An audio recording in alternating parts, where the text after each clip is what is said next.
every question possible. But tonight is really about insight into the world building and tour writing process. So it's very much pull back the curtains. Here's how we did everything. That's what tonight is. I think we have 2 or 3 people recording at the moment, so we should have a pretty good record of this. If you haven't seen the prints, tonight will potentially spoil everything. So it's up to you whether you stay. However, if you haven't seen the prints, you come tonight, you see everything, and then you do see the prints, you may also find that you might get a greater appreciation for the story by seeing this first. So that's really up to you whether you want to engage in that or not. The recordings are still on YouTube of the prints, if you guys want to watch it too. So, beforehand. Yeah. Yes. The recordings will be on the Discord, on people's YouTubes. We'll make them accessible for everyone.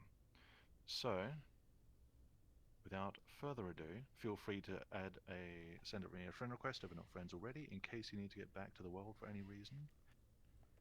You will be my friend. I'm gonna drop a portal for everyone. Not you. I said nothing. Man, imagine I think y'all are imagining things. cringe. And let's make a portal for you guys. Oh wait, Yeah, Diarma's like right over there for some reason. Hold up. Does this even need to be private?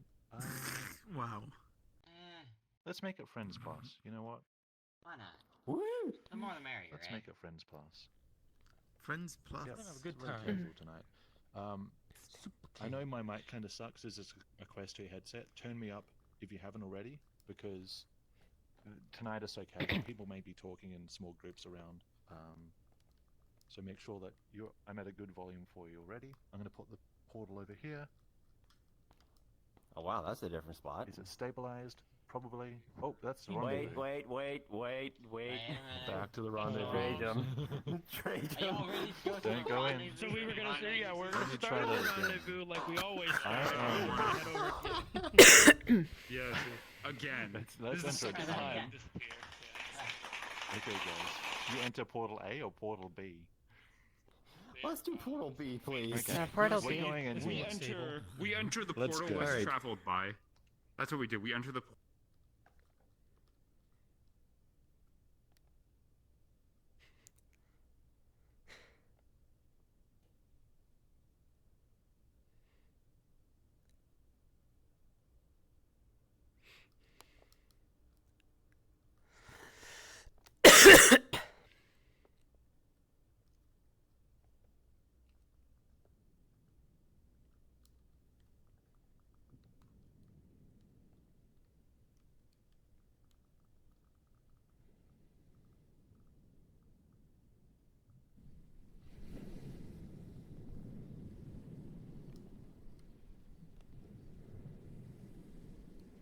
Alright. Actually, I think I will.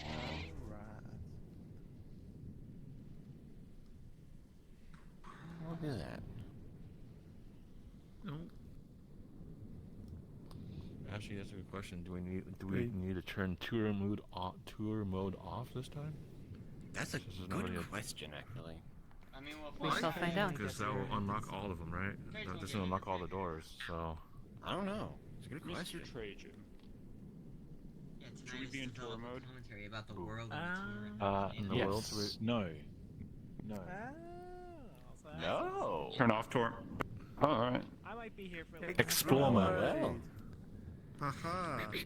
Doesn't really matter tonight, so we may as well go explore mode. exploration. So, hit this button, guys. Get it green. We're using explore mode, a green button.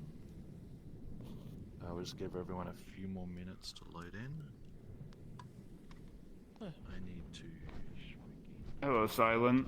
That Hi. head looks familiar. Yep, Dang. it probably does. Imagine. That's probably just me. My computer isn't that great. I mean, Sounds like it it's just reminds me of the character. well. I have another outfit for this avatar, They but yeah. didn't get a head count of the last world. What are we at? 20? Yeah, there's nothing wrong with a V-Roid avatar. Oh, it's that's a V-Roid? It used to be. It no longer is. Man. In fact, they're still AFK, Mine's so he V-Roid. probably will be coming Alright. along soon. Yours is V-Roid? That's Imagine V-Roid? having V-Roid Double ultras, heads. kind of Bull. cringe. I did not know It that. used to be That's V-Roid, Ah, but head Interesting. Hey, you gotta start somewhere. You edit your face. No, I know this is a Vroid avatar. Makes I won't it switch into the obvious other if one. you It's Evelyn this Force. That makes facial sense. protection That's actually really good. You got something. gradient. I'm gonna guess you also retextured the whole thing as well. Nice. Yeah, all the like textures. I did. Pale The face. hair's I'm gonna the pretend I'm problem. not seeing that. It's going through Yeah. a lot of modification. Exactly, of the- just Yeah. a big old Yeah. sniff. I never would have been grab able it. to tell. Alright. Grab the nose. Yeah. Give me the nose. Wait, Especially 'cause there's no Elzu, hold telltale up. highlight on the bottom Give me your nose. lip. What is that? Nose? That's yeah. Jesus. Um, Why? Can that not be posed? Can your nose not be posed? Can your No. What? You keep No. posing your. Oh, but You coward. I make a flexible nose, but my nose is still too powerful. Alright, guys, we're gonna. Ladies. Alright, guys, we're gonna play a game called Limbo. time. This is the first time ever seeing Captain Panda out of character. I know. No, this is... Wait, Panda's in character. That's in character. What? That's He's what always- I was he's in always- character. He's always the This is panda. one He's of always the my- panda. No, well, never mind. Staff wear. Oh. This okay. is just Yeah. one of Hey, my guys. many OCs. So they. Yeah. Guys, hold up, guys, hold up, guys. We're going to everyone, we're gonna play a game called Limbo. Not this time. Oh my god. I want to know what's the world though. How low The story. can you go? How low can you go? Okay. That is low as I Jim, can how low go. can you go? I'm not flexible. How we're low can you starting. go? That's how low I can go. Guys, if you haven't already, come over here and turn on Explore mode. If it's fucking green. If it's orange, get it green. Because we're going to use Explore mode. We will be sticking together. I mean, you're free to go look through the world yourself, but obviously if you do that, you won't hear any commentary. A good example of So- what, for the technical aspects of what you did with me was a good tour, I think. Don't you agree? What I did with you? When you you showed me the aspects of how certain objects and assets were missing and how you pieced it together and the lighting and the details. And all Yeah, that. that's going to be the Mhm. world building aspect that I discuss. If you think there's something interesting that I'm missing, bring it up when we're in the relevant map, and Sure. I'll mention it. So if everyone has Explore mode on, we will be going over there in a second, but first we have this map to talk about. This map that we're in now is in the tour, and it's a part of the story, but it's pretty subtle. So in the neutral ending, we destroy the town of Felden, and the prince basically he fully internalizes. He goes to a place in his head because the place, everything outside his head is just horrible. So he creates his own little sort of mental Headspace. retreat in his mind, and it is based on this map, but the floor is gone and it's opened to like a fiery pit. Both that map and this map are based on, in the story, they are Lake Ford. We are standing on Lake Ford.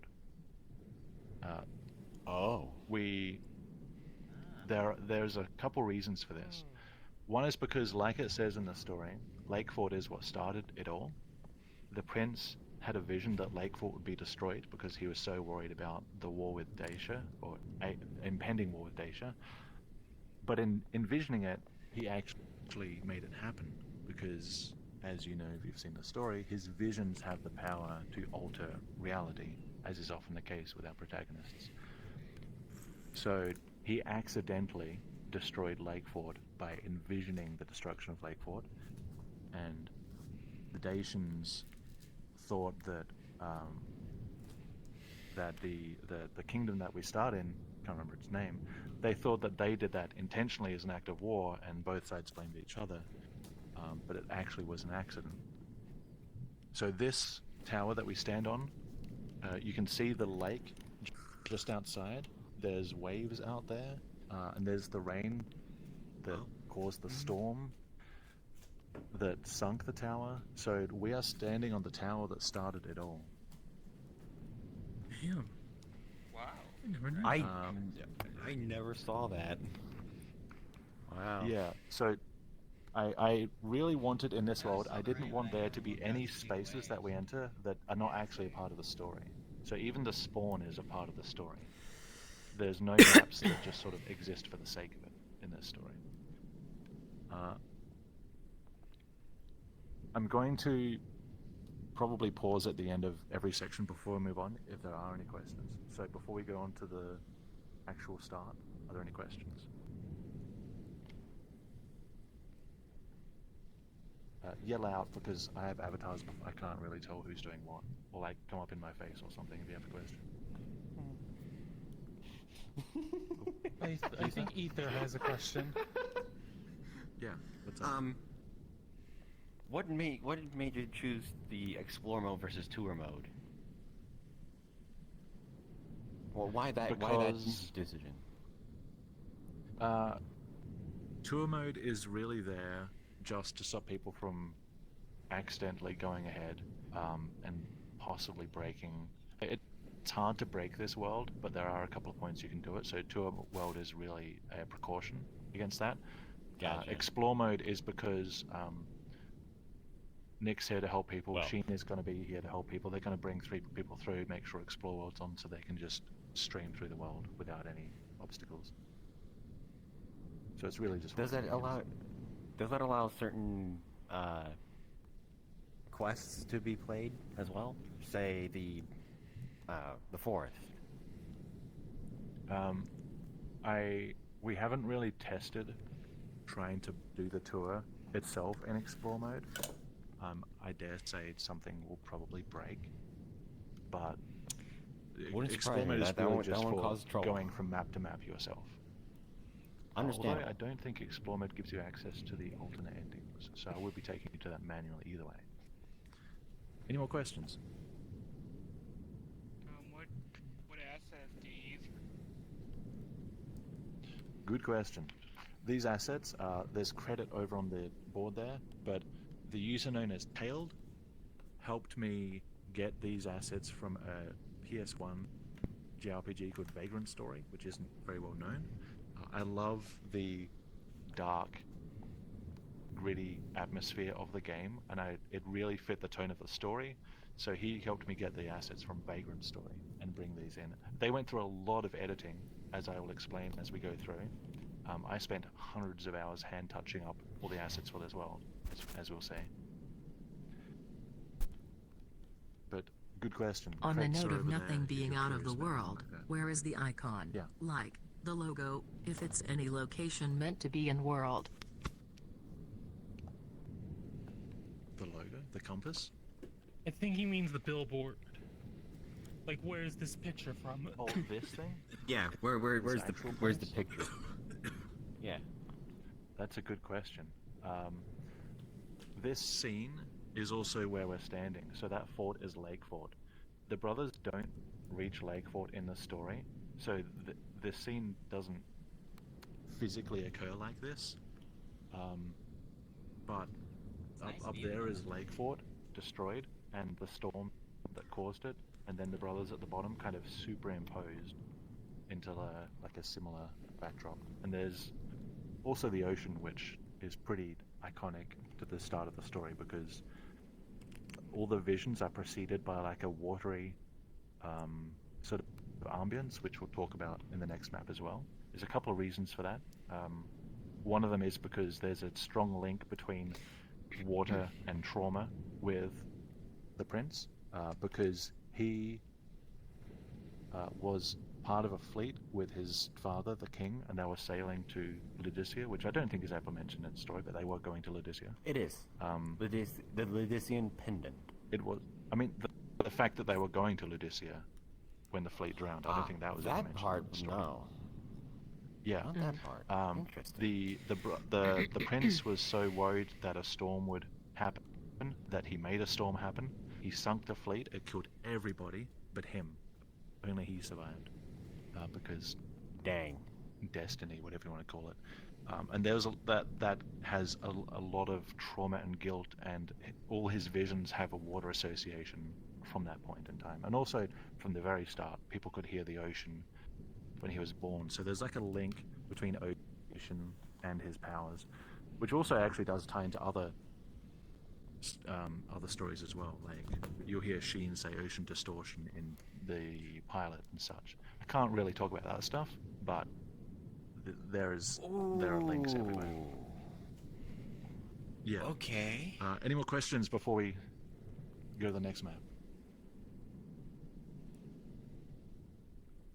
Cool. All right. Over here, click on this blue bubble, and we'll go to the first map. If you're late, explore mode is on.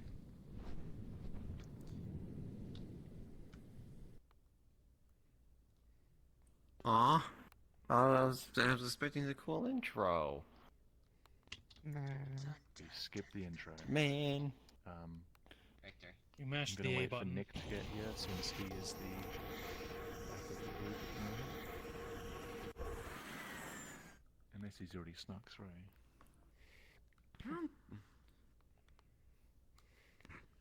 Can I ask a question while we wait, Trajan? Yeah, what's up?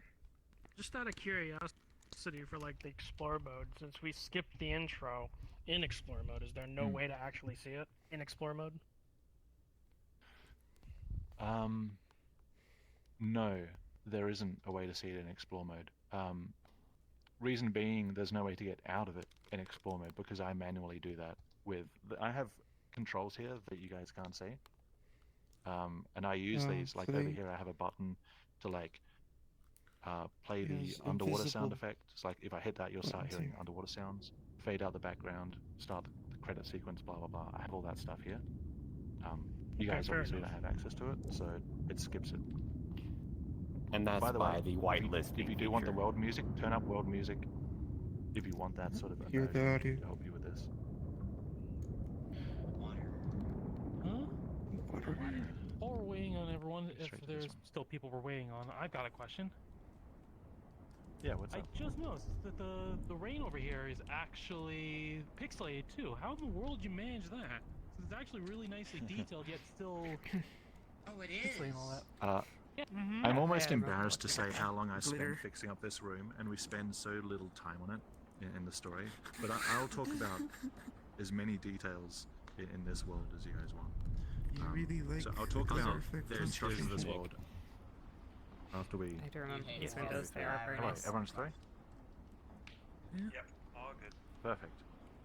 Okay, so as you may know, if you've been on the tour, when we first come through normally on a tour, we're in like a water bubble. That water bubble was actually going to be used for every vision in the tour. Like the map would disappear, you'd be suspended in like a big water bubble. Of course, the map wouldn't be going anywhere; the mesh would just turn off. That was originally how all the visions were going to work. After some testing, I found that being in VR, it's disorienting having the floor removed from you, so we actually decided against that. And, well, we being I decided against that, and we just went with Can I a say huge that change it would make the instead. transition a bit slow? So they would slow down things quite a bit. So you have to wait constantly for like in and out for the transition. It's good to like have it played once as like a general opening and whatnot, right? I could speed it up though. For the I mean, opening we or got- for the visions? The visions. Cause like if you have to transition from dark and open again, or is it like Oh, I see. Yeah, that 'Cause, would like, add time the- because you're instead of just transitioning yeah, to blue, you're just and from waiting blue, you're there for transitioning darkness to to come dark. about you. Yeah, it would take more time. Yeah, that's true. Waiting for the darkness Yeah. to give way to the vision, and then waiting for the vision to give way to darkness, to then give way back. Exactly. Because all the like, I can fade it to black right now. To you guys, and you Yeah, guys are that's slowly what going the blind illusion right now. does, so that you That's don't just a control. notice the Mhm. geometry turning off and then swapping Yeah, over. and then I can just fade it back again. That's just post-processing. That's all that Mhm. is. Nick made a really cool Yeah. system to Yeah. manipulate post-processing through a bunch You of were stuff. cool. Nick's just a So- Chad world creator. It's just a god. It's really, it's really. Oh, Yeah, it's really good. He never Um, ceases to amaze. You can't convince me otherwise.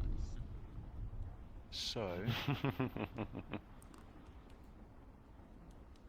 this map, if you've played Vagrant Story, which almost no one has, you may recognize it as one of the first, like, opening maps in one of the early cutscenes. You recognize it. I had to build that wall, and make that door, I had to manipulate a lot because it's the kind of game where if there is no, because it's so early on the PS1, if a face of a mesh is never seen, it doesn't exist. So I had to build like this whole half of the bed, a whole bunch of stuff. I had to build some things out there. This art, beautiful art, commissioned by Dolly or Plummels, whichever one you know her as, actually depicts the family. So we have the queen, the mother, wearing the crown that you can see, and we have the younger and older brothers. The younger one being, of course, the main one that we start with, and the father, whose face is completely lost in obscurity, symbolizing his passing. He's dead, he's gone, so he's no longer in the picture, so we can't see him. It's very rare that we'll show the faces of characters in the story. I let this one slide because you don't see them in their current age. Yeah. In Vagrant Story, this right here is also a portrait That's actually of really the cool. family in the story. It is, yes. In Vagrant Story, that is a portrait. I didn't mention it in the dialogue of the tour because I want people to just sort of notice it and think about it themselves, and it was sort of a bit of a reward from looking around. We have, okay, so I can talk about the raindrops. Environmental because storytelling. Yeah, this stuff outside, best way to do something. you I have a notice feeling it's a separate mesh there are that's just a raindrops on the scrolling window. texture. There are also raindrops falling outside, I think, or did I get rid of that? You got rid of that. Yeah, Seems so like. it's Can't see it. without that. You just put the Well, you would the have me glitter fooled. effect on it, didn't you, Drew? Or This is one? this something else? There is glitter, but there is also a texture which is sliding down, which has two sliding speeds texture. of vertical scrolling UV mapping that distort it to different degrees. And because the texture is low resolution, it looks pixelated, and that's really just because it's a low resolution texture. There were raindrops falling outside, and you can see the city out there as well. It's just a backdrop which is found in the game. Occam's razor. The best solution is usually the simplest. Yeah, exactly. That seems It's like a very pixelated complex because it's pixelated. thing. Yeah, I It's spent a about, like, while to a get it looking WV. like this. It Yeah. would take a while to get it done, but it makes it work. Right. It is Yeah. convincing, The pixelated WV rain sliding down. Yeah. Also, because of the way that a lot of older games make their meshes, sometimes the normals are flipped to what you would want them to be. So some of these doors, the textures were Man, I actually know on this how you side, feel. so you touch them and you just shoot through because the collision's on the other side. So there was a lot of manually going around and making sure that Oh, that didn't yes, happen in I these maps understand. as well. That is the Dude, biggest uh-huh. pain in the butt. Yeah. As someone who's People who worked in- maps in from older classes video would games as well, understand I know how you feel, man. That is Yeah, such a that pain. was really fun. I think there's still, yeah, I think there's still a spot over by the door where you can shoot through the wall accidentally, but I mean, I don't. Everyone immediately goes to try. Somebody want to shoot through the wall into the void for us? Also, I'm pretty Sacrifice. sure. There's another one make in a it? later Oh. scene. Yes. Yeah, gonna say I haven't there's gotten to probably. Also a door. Another Go thing to note figure. about this world. Yeah. So, aside from direct light sources, for example, there's a light coming in that's casting a dynamic shadow on the floor here, so you can see the outlines of the windows and the light coming in and stuff like that. And the light sources here, Dynamic lighting. aside from those, Unity lights. there's a lot of vertex lighting used in this map. And if you don't know, vertex lighting is where you change like a color value of a single vertex point, and it blends into other vertex points. So you can choose ones in the shadow and make it dark, and it will blend sort of lighter in. There's a lot of that used in these maps, and that's how like the sides of the walls, like where everything meets, it's sort of an illusion of occlusion culling, where it's darker in the joins. There's tons of that used, and I really like Ambient the occlusion. effect that it has. Ambient occlusion, that's the word. Any more questions about this area, this scene, before we move on? Nope. Nice. At least not from me. Like the little animated trailer. Honestly, it's good. It's cute. Yeah. Love Those, I don't remember where I got I- those candles from. I think it may be from Chrono Trigger, that fire animation. And I placed them and lit them all. Sea Yeah. fighting though. Dang Z There's a fighting? bit of There's a bit of Z fighting on the Oh top. yeah. Yep. Oh yeah. Yeah, There's a ton I of see Z it. fighting. Good lord. In the candle? Yeah, so you might have a duplicate of Oh, the yeah. object Yeah, in but look, there. look from above. That's a Just like you can camera, Radeon there's versus Z fighting G-Force going thing, I think. Yeah, I don't Oh, see it. whoops. It Yeah, must I be a don't see it graphics either. card. Me and Trasham have the same Terenji? card. I was gonna say, come Yeah. up here from Guys, where we get are. better We can graphics see cards. two like lines there. Boy, we are on Might be good Nvidia. to You just- get a better Yeah. graphics card. You Well, that's AMD just for me. using Heretic. Yours clearly isn't working properly. Okay. I'm let's genuinely suspecting there might be a second version. move on. Yes, onwards. Leave the town. Onward and it upward. says.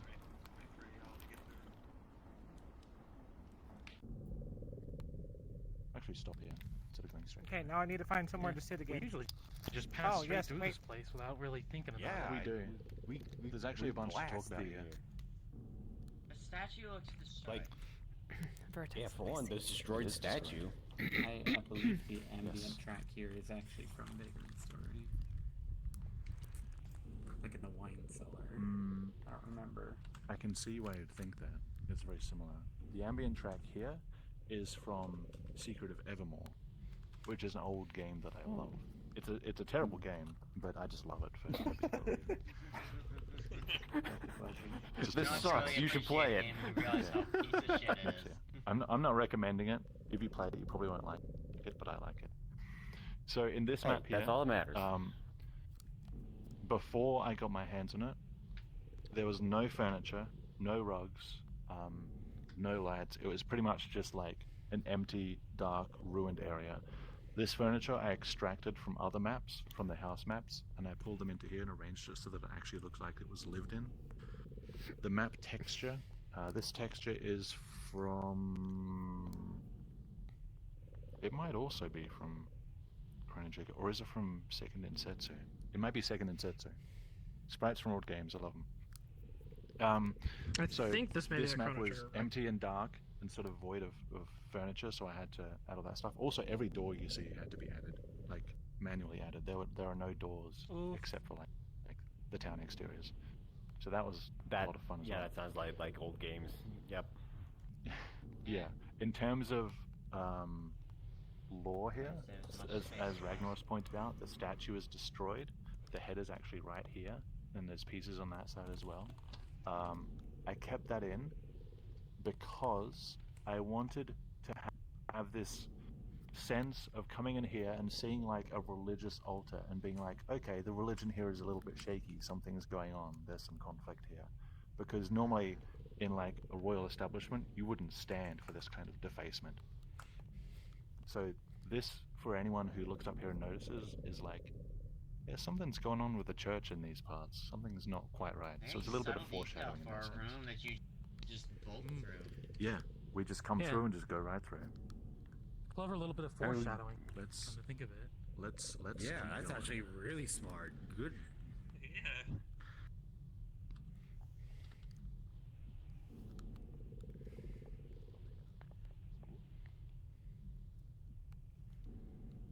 I'm gonna go up here. Nothing to say about this one. I have, No, I'm I gonna have go funny stairs. The funny stairs. Yeah, because Vagrant Story is a game where it's sort of like a Final Fantasy Tactics esque game where there's a lot of like positioning and height sensitive combat. So you're trying to like find a good position to get like advantageous hits on your opponent. So that's why the stairs are really funky. A lot of the terrain. Although I did tame a lot of it when I modified a lot of these Turn it maps. off. So in this map, again, we just passed straight through it. All the furniture and lighting and rugs and stuff I added to make it look lived in. I don't even think that half of that staircase was there. I had to add that in. These god rays, a beautiful asset that Okay. Now it's on. Tailed gave me, so I make use of those a lot. And as you can see outside, it's nighttime. You'll also, you may notice, maybe you didn't notice, when we come through these maps from like palace room to palace room, the transition is instant, whereas in some maps the transition is a fade. That's done intentionally. When it's a fade, we're skipping maps. When it's instant, we're physically going from one room to the next. So it even tells you through the transitions how we're getting from map to map. Yeah. It's emphasis on like world positioning. Right? Yeah. Yeah. All right. So many subtle details that you just don't notice. Exactly. Yeah, I've spent way too long on this map. All right, let's go.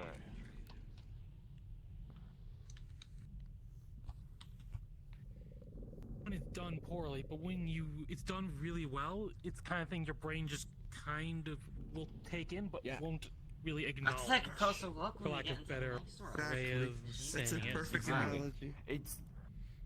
It's unfortunate. You notice when it's wrong, you don't notice when it's right. Exactly, Right. and that's really unfortunate because You get too it's what comfortable. makes what the good details get missed until they're pointed out, and then you fully acknowledge and they're like, That's "Oh true. shit!" Yeah, that's why these events are fun, because it's my chance to kind of brag about my obsessive behavior, and it's your chance to get so much more insight and clues into everything. We'll just go straight to the It's next one. nice. This is pretty much the same deal as all the other ones. Fair. Bragging rights.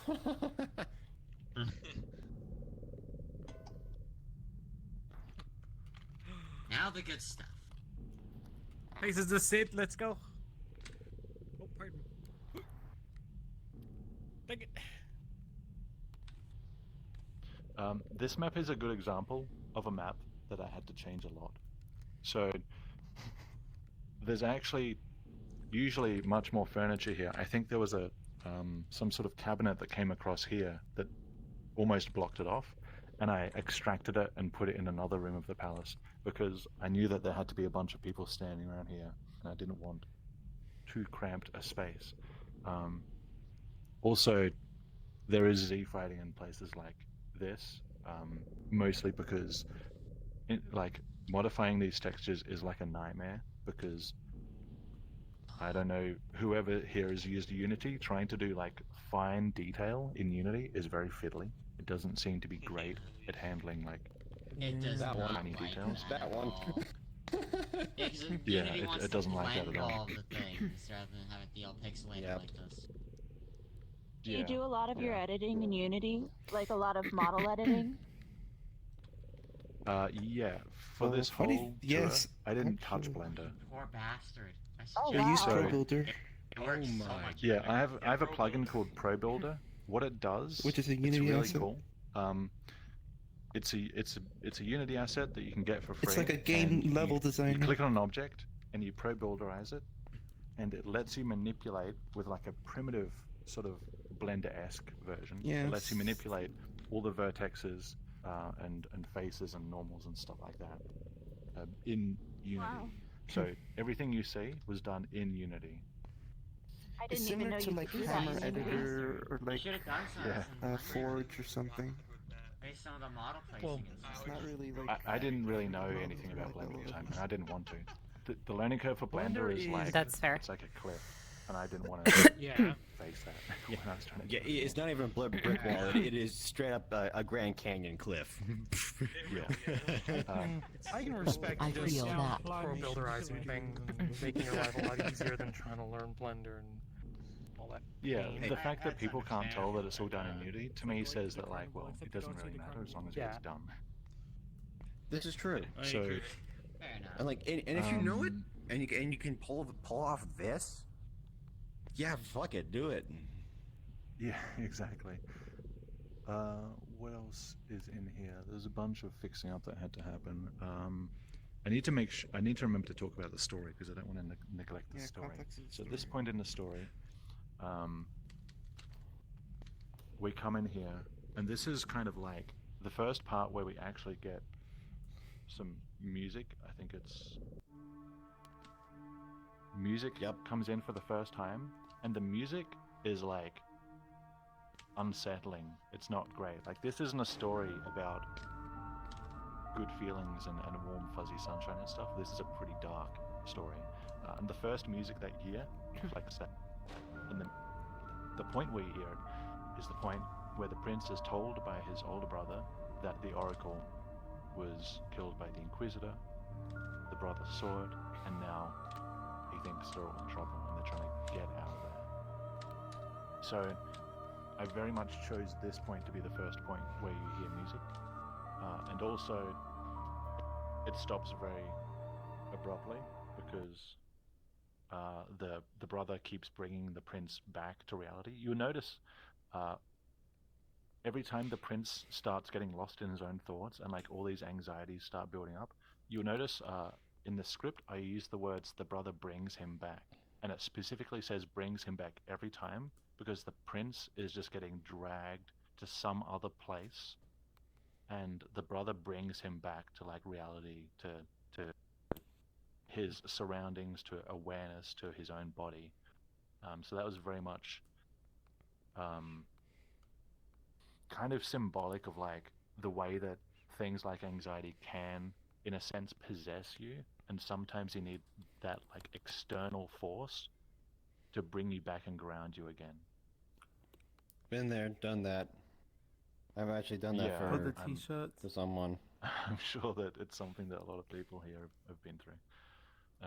Any questions about this area before we move on into the underground passageway? I have an interesting Yeah. question. I do know that we weren't. For one, did you expect all the travelers to always climb up on all the shelves? Yeah, absolutely. Because there's not We- enough room we do here, that a so I lot. knew that people were going to climb around. Yeah, I get it. Yeah, and so Fair we can enough. see you properly. same we thing. can hear you. Easy peasy. It's we sits. Yeah. Exactly. So yeah, so It was always going to happen. It was just a matter of how. Yep. yeah. I have Okay. very little in the way of invisible barriers in this maps. Yeah. Oh, trust Yeah. me. We Despite know. the space, everyone will elect to become monkey. Yes. Monkey. Go. That's not Frank, I right. want to be monkey. My other question What was, was the other question? Yeah. Did you ever consider adding animations to some of these props? Like, we moved the bookcase and then actually have it shift to the side to reveal the button. That could be something for the future. Yeah. Yes, I did think about it. Sequenced The main animations, reason I did it geometric was because animation. of what we just talked about. The fact that people are going to be all over the furniture means that an animation is going to be glitchy and it's going to obfuscate gonna- things and people are going to mess up because you can't. It's risky. It's very risky in a tour like this to animate something that people are currently interacting with. So animations tend to happen in inaccessible parts. Unless you had a I toggle button and understand had that. people That push makes it. sense. Yeah. That too. Any more questions? Nope. Okay. Let me just check real quick, see if there's any word from Sheen. We did have so many. We did have wishes Probably join thought us it's an here. hour later. Any wishes? Wishes? Oh. Nick, can you make sure Wishes can get here? Get him to turn on Explorer mode? He's right here. standing right there. He's standing right there. Literally stand right Where? there. Oh, there you are. Okay. Hello, Wishes. Is he? The Do man you is have Explorer invisible. mode on? See him. Yep. Oh no, there he is. I'm blind. Perfect. Perfect. Okay. Let's go through into the abandoned passage. Hi, blind. I'm thrilled. To the abandoned passage.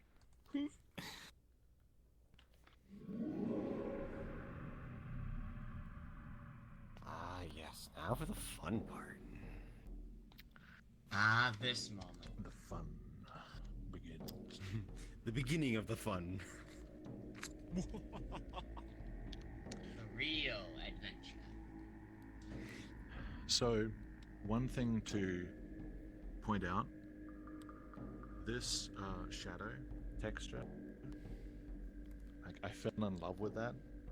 I couldn't bring myself to remove it, which meant that I had to do something that I don't normally do.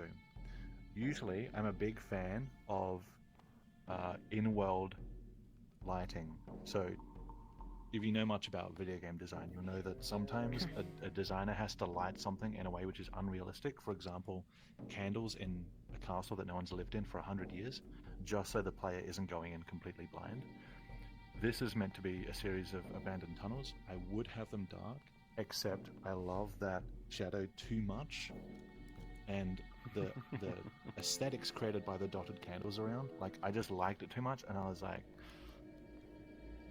I really just want to have it like dark and spooky, but I decided to go against my instincts here and choose the lighting that didn't really make sense. So it's very much a conscious choice. I prioritized aesthetics over Yeah. my normal building instincts. You could justify. And sometimes you do as, just gotta do oh, that. the Fireborn has his fire powers around No big him, deal. and he's been following the pair the whole time and knows everything or whatever. Yeah. So there are people using it. It's not completely abandoned. There are people, like later on we see that there are people searching down here. So further down, it certainly makes sense that there could be lights when people are searching. But mostly in like this room and the next room, it makes a whole lot less sense, but I decided to do it anyway. You'll also notice there is a carved stone above the doorway of like a grape bundle, because this is like in Vagrant Story, this is like a wine cellar or something like that, like an old big wine cellar, and that's like a symbol denoting that. But I just left it there because I thought if people notice, they get to see a little callback to Vagrant Story. In terms of story, as I mentioned, normally what happens when you go to a vision is like you'll have this fade to blue, there'll be like the waves coming in, the bubbles will start rising up, and then this music will start. And this aesthetic replaced the thing where normally it would fade to black or solid blue, and when it fades back, there's like a giant water bubble around us, but there's no, like all the collision mesh is still here. But I decided against that again because I didn't want VR users to get too disoriented doing that several times in a tour, so we chose this one instead. And then I can turn the bubbles off, bring the light back, bring the waves back. And this music is from the Arbiter's Grounds and Twilight Princess. I think it's from the remake. I'm not sure if it's the original or the remake. But I love how that just opens up with that little beast noise. I knew that shit sounded familiar. I did too! Yeah. Oh my gosh! Any questions about this section before we move through the tunnel? I do have a question. Why the specific choices in the vision? It was descend, divulge, descend, divulge, detach. Yeah. So I wanted this tour to kind of explore mental health a little bit, and those it all starts with D just because alliteration is fun, but those specific ways to approach. Let me just get the scripts that I don't. So the wrong ones. Descend, divulge, dwell, distract, and then the secret one, detach. So these represent different ways that you can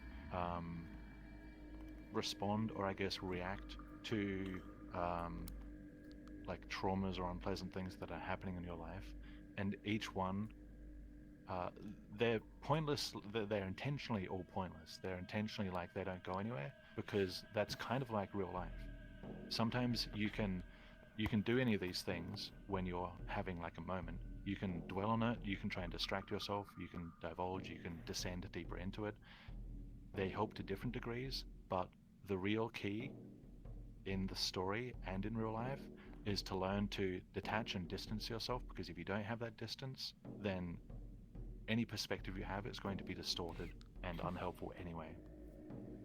So that's why I made that choice.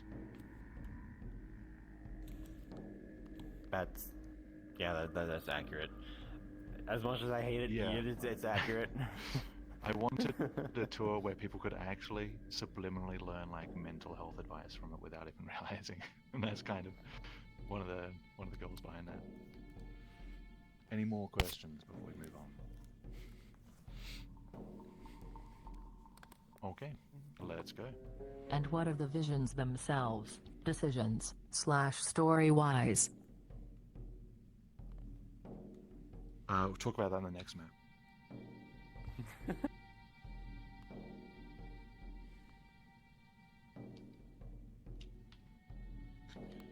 Smiles, you asked what about the decisions themselves, story-wise? Are you asking, like, The visions. all the actual content? Yeah, so each vision. So there are 1, 2, 3, 4 visions in this story. The visions all have. I'll explain the meaning behind the visions as we go. So the first vision in there, I'll just read it out from the script. In a moonlight forest, a beast strides out of the undergrowth. It glides across the ground, argent, majestic, silent. A great silver elk. It lands, pauses, turns back. A younger tawny elk follows, slower and with less majesty, yet bearing greater promise. The great elk observes as the young elk's shadow moves. It betrays the form. The forest becomes dark. The great silver elk is, of course, the silver aegis, the key word being like that the two things described in the Torah as silver. The younger tawny elk is because the brother was was mentored by the silver aegis. The silver aegis was like the one who was teaching him how to fight, how to behave, like sort of protecting him, bodyguard, all that kind of stuff fell to the silver aegis. So this scene, this vision of a great silver elk and a younger tawny elk, and the younger tawny elk's shadow moves, that's the silver aegis, that's symbolic of the silver aegis noticing that the brother has like something is weird about him. There's like because the older brother is Shadowborn, who he has his own abilities. Oh, didn't mention this in the first thing, but this is a fun little detail. In the first room, when we were back up in the prince's bedroom, you'll notice, if you really pay attention to the tour, that the brother never opens the door. He's just in the room. And that's because it's the Shadowborn. He just went under the door. There was a knock, and then the brother's just there. The brother does it a lot in the tour. He just goes from place to place as a shadow, but he's really protective of his own ability, because there are things that happened in his past that I don't think even come up hinted in the story that are the reason why he hides his ability so much. I don't think even all his family members knew it. So this vision of the silver aegis noticing the brother's ability, that was what that vision was being about. And then, so if you descend into the vision, you get more information. The prince dives deeper into the vision. He remains in the moonlight forest. The shadow continues to shift, sliding beneath the younger elk. The greater elk stamps its hoof, unmoved. The shadow does not flinch. The elk stamps again. The shadow leaves in to strike. So we have this vision, or this image of like the mentor, the silver aegis, is noticing the shadow, and it's trying to attack the shadow. It's trying to get it away. It's like, get away from my elk, from my baby. And it's like trying to protect this young elk, not realizing that the shadow is a part of the younger elk. And the silver aegis is stalwart in its protectiveness, and the shadow doesn't even flinch. And then the great silver elk persists, and then the shadow moves into strike, which is sort of a hint at the fact that the brother did end up killing the silver aegis. Oh. Which is F. Why, yeah, he wasn't trying to kill the silver aegis. It was sort of one of those like panicked moments. So that wasn't his goal, but he was so ashamed at killing his own mentor that he didn't even tell his brother about it. He just kept all that. So in the next scene, when we come to with a part where we're on the boards and we're looking down and the silver aegis comes in, the brother knows that that's not the silver aegis. And when we are in the crossroad room before the library area, the brother knows that that's not the silver aegis running past injured. Which explains why the brother is so very, very on edge and like, let's get out of here, let's not we like 100% urgency, the brother, because he knows that's not the silver aegis running around. Any more questions before we go to the rooftop section? I'm just not really rooftop section. So many pieces are falling into place. Holy There's a lot to this tour, yeah. There is. All right. You're an extraordinary writer, Trajan. Thank you. Let's go.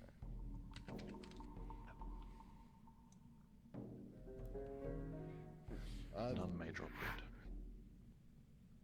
He found a way through.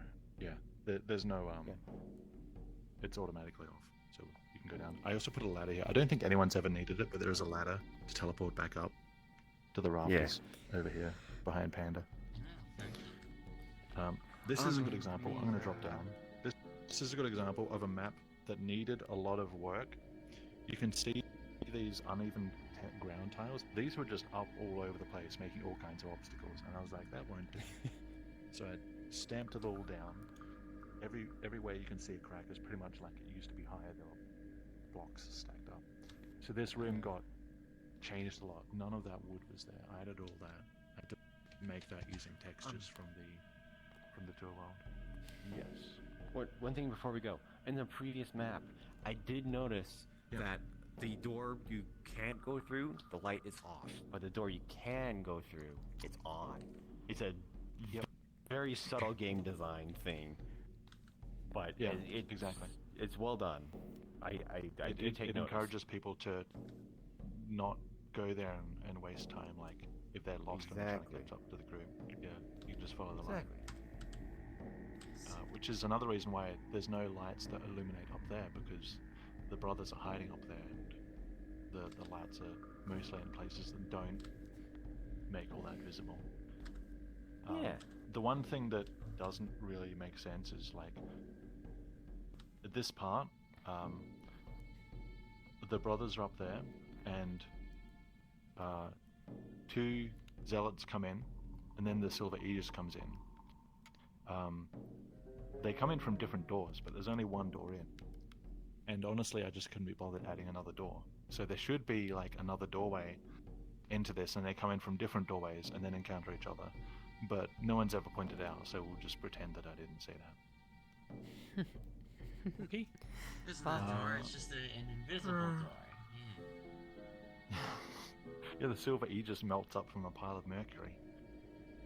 And not even the zealots know that that's not the Silver Aegis. That's just the Inquisitor taking on a disguise to try and lure the brother out of hiding. But it doesn't work. The brother knows. Gee, I imagine and why. then the Inquisitor just keeps that disguise. Yeah. I mean, the brother can't tell anyone that that's the Inquisitor, because if he does, then they'll ask him like, well, how do you know that's not the Silver Aegis? And then he's just a suspect in the murder of the Silver Aegis, and he doesn't want that. So he can't tell anyone. Wishes. Oh, you're just thinking? Just posing? Cool. Any questions about this before we head out of the secret tunnel? Curious, why the decision to have the invisible wall up there that you delete? Yes, because... Oh, no, I can't. That one's obvious. You don't want people falling through. So, I don't want people falling through, but I always wanted people to roughly be in the same physical place and state as the brothers. So it's the same reason why you can't cross the little canyon in the forest, because the brothers aren't over there. They're on this side. In this scene, the brothers are up there. They're not down here. So I wanted everyone to be looking down and sort of putting them a little bit in the state of the brothers and being like, okay, we're up here. We can't go down. We have to be sneaky. We don't want the zealots to notice us or any of that stuff. So it's because I don't want people falling down, and because I want that sort of extra touch of immersion. I like it.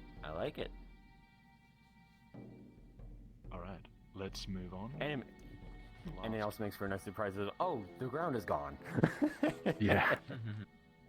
I just only stood on the invisible. So random minor detail. Does this room possess? That's not what I wanted.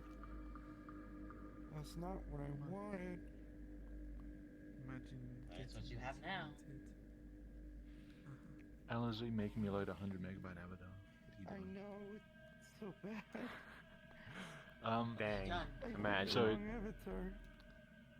this map, just briefly, as you'll see, this doorway is illuminated. The candle is out. We have like a hint of daylight coming through.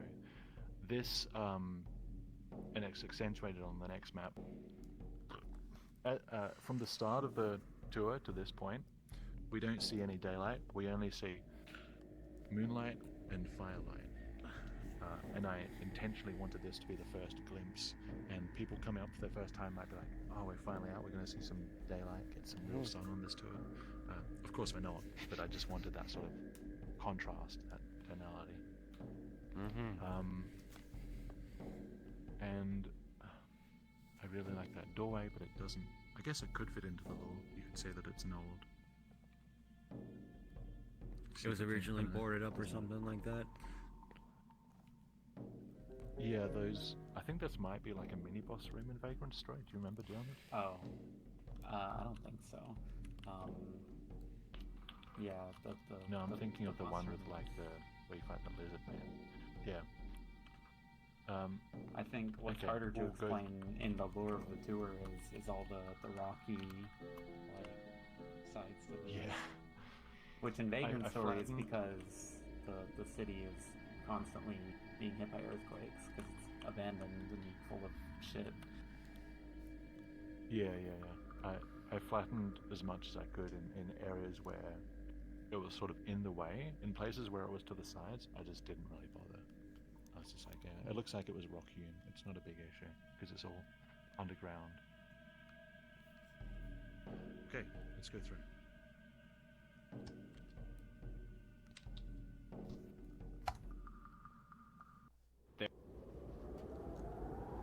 That one transition right there. Yeah, a fade indicating that we're moving to a new section. We're out of the underground and we're in an abandoned buildings. This. How did I never see this that map, before? This map gives an even closer hint of daylight, like this really sort of nice bluish white light coming through, like sort of a strong light of dawn. Deliberately a very strong contrast to everything that was before, and there's no hint of like firelight or moonlight in this room, so it's sort of changing the environment we're going through is changing not only physically but even the way it's lit, and the colors that are present change as we go through. It's very cold. Yeah, the wind blowing through. I wanted the sound of like a wind howling through, like an open window and something. In the story, Always felt like a snowstorm was outside to me. yeah, it is actually. Crazy system. This audio is from snow. You can usually tell by the pitch of the howling. So a warm wind will have a low pitch, whereas a cold wind will have a high pitch. It's a fun fact for you. And I would think that's because of the density air. Colder air has a lot more yeah, it's density, to do with a lot more density. energy. If you to can it. get raving from Spawn, make sure he puts explore mode on. Energy. Higher energy, higher pitch. Energy. So it's the same thing with water. Like if you pour hot water versus pouring cold water, the cold water has a higher pitch sound to it, and the warm water has a lower pitch sound to it. So you can hear temperature in a sense. I'm gonna have to try that this now. Part of it's part of the story. You won't be able to unhear it. This is a point where what happens? Abandoned home. The brother. So the prince really starts to be like, well, that was the Silver Aegis back there. Why aren't we getting help from her? But he doesn't say that because the prince has like no confidence in himself, so all his worries are internalized. But the brother is pretty sensitive to what his younger brother is feeling, so he picks up on that, and he picks up on this uncertainty and these doubts that the prince is having, and he sort of addresses that, and we get like a little bit of a reassurance, but there's still a lot of apprehension on both sides because the brother is holding back a lot, and the prince can kind of sense that, but isn't really aware of the fact that he can sense that. He's just uncomfortable, and he doesn't know why. Like, the brother offers him a water skin to drink, and the prince is like, oh, is that poison? But he doesn't. He's never going to say that, and he hates the fact that he thinks that about his brother, but he also can't hide it. So there's a lot of this like really understated conflict and tension between the characters, which is really, I didn't want to go over the top with it, but I wanted it to be like, well, there's like a breakdown of trust here. The relationship is like dissolving, which is quite significant for both of them, because it's like at the very start, the older brother is like a god in the eyes of the prince. He's like looks up to him in every single way. So to have this shift in the relationship really is like, even though we're heading toward the light figuratively, the tonality is getting darker as we go. So there's that contrast of like, even though it's now day, it means less because everything is getting so much worse for the prince. Any questions about this? Yeah. Any questions about this map before we move on to the town? I think comes to mind. Is this one thing that does come to mind? This house looks heavily abandoned as well. Is there a reason for the particular choice, or is it just because it ties to that? It ties to the abandoned tunnel. So it's kind of like the veteran says there used to be a lot of tunnels going under Moravos. A lot of them are lost, but they had to go somewhere, and a lot of them end up going to people's homes, even if the people don't realize it, like if the floor gets boarded up or something. The veteran still knows his tunnel is there, and this tunnel is still accessible from this house, but because it's abandoned, no one actually realizes that the tunnel is still here. Well, I mean, some people do, but the common people don't. So it sort of gives this idea of like a lot of secrets in history, like the fact that there's a secret tunnel into the castle from this abandoned house in the town, sort of, at least I hope, it denotes to the viewer that there's a lot of this place has a history of like a lot of conflict and subterfuge and like people doing sneaky stuff and like politics and tension and conflict and stuff, because normally you wouldn't have an abandoned home in a town having a secret tunnel into the royal palace. Into the actual castle. Yeah, no. In a much lighter story. So the fact that this exists here just sort of adds on to the dark setting.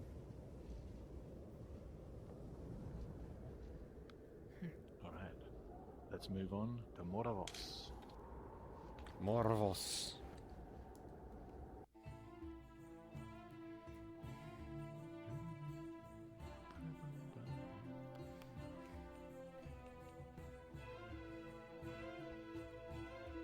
I know there's no, like, it doesn't make sense for a house to be on there, but I just like this stair area too much, and I just wanted to use it. Otherwise, I would have had. Makes sense. So that's another thing where it's just like, it's just cool coming up the stairs, and I wanted it to be like coming out for a breath of air as well. It's like we're finally out of the underground. Yeah. Got some open sky. There isn't really. I just made it so that there's just the slightest hints of blue sky through the clouds. I made the clouds really dense, but I still wanted to hold back on that, because blue sky is extremely symbolic in this tour, and that's why it holds off like the ending when the sun finally comes out. Like, that's intentionally in contrast to everything, like all the environments that are built up to that point. So, oh boy, the town.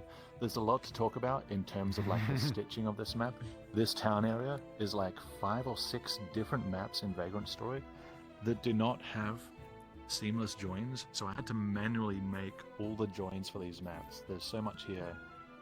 I don't know how many hours I spent touching this place up, but it was a lot. Oh my god, that would have. This is also a place where I did do invisible areas. The sole reason for that is because these plants, the foliage mesh, as you can see, it's solid, and I wasn't really in a position to pro-builderize all the town because it's so much, and pro-builderizing does glitch things up a little, which means that I kind of left the collisions on the plants and I just put barriers around the plants instead. This is fair. A lot of the streets had to be evened out. This was way less even. This had to be like flattened out to be much more reasonable. Let's. Hello. Welcome. Hello. let's go this way. So like this section here is two maps joining. Hopefully you can't tell. I mean, you can tell if you look here. Like that's. There's that that's a little big scene, gap but I when you're in VR at least. no, Oh, yeah. I didn't notice it Oh. during our times here. So close. Yeah, I would and even never here, noticed if you didn't point it out. these floors don't Oh, yeah. match because I just smushed the maps together. Honestly, it is and so then hard to keep tell. going. Well, there are floor tiles in a lot of places. I mean, it's. But at the same time, that's also where the pixelized The water must be graphic like helps. you, You know, God knows. It lands smooths towards it out a lot for you. All these houses around here, I made because that was all open before. I think it's maybe ocean in the game. I don't remember. It's certainly not Fair. enclosed. So I had to close it all in and sort of give the illusion of just the town continuing on. The water animation, I'm surprised that worked so well. It's just the people who made this map in Vagrant Story aligned. I guess they probably did the same thing. They aligned all the textures so that when you give it like a vertical scrolling, it all slides in like the same direction and it looks like water behaving, which is pretty cool. I like the effect. I did have to fix a bunch of the sections manually, but it came out pretty well. This path here used to slope up really steeply and come down again. I had to fix all that, make it level. You can see a little bit of like signs of patchiness here. These gaps in the Right. Oh no. You never see these details when you're This not here? looking for it. This is another seam, the middle of this arch. So you can see, I think, you can see under the map there. I did try to patch up as best I could, I but can there are see still where signs. the floor cuts So- off. yeah. Oh. You can see the change. Well, that one's a way more subtle scene. Oh yeah, that's a hard to see scene. I like it. It's like my favorite spot. Yeah. The little Little all fountain. the all the water animations you see are like are different. So like this water animation is different to the one out there because it has to go at like a different speed, a different translucency to look good. Yeah. So there's a lot of like Do the same thing for the customizing sand materials by itself hand. does. Yeah. And there's another seam right here. You can see these buildings don't match. Yeah, I see it right where They don't match here. where Ethan's. But it's just like Nice you're just running through. library It Yep. just it's close enough, you know. Right. And then out here, got the main open area. With Nice. when Teo gave me these maps, and I was like, "Can the water and waterfalls be animated?" And he's like, "I don't think so." I proved him wrong. Found a way to do it. Made the bridge because there was you no- are like a baby. Watch this. There's no bridge over. You're a baby. That was open. It went to another street. I closed that in. Both ends of the water were open. I closed them in with big fake buildings that I made. I made a slope to get out of the water. You're welcome, because there wasn't one before. Thank you. Yeah. There's another seam. This whole street here, there's like zigzag path that doesn't exist in Vagrant Story. I made that completely by hand, so that we could get from map to map. My man. Most of that's fake. Stuff way down there is.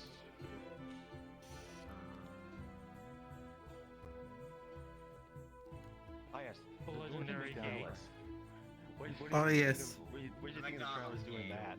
The gates to McZelots. Fuck it. I'm not even going to talk about this part. Fuck you.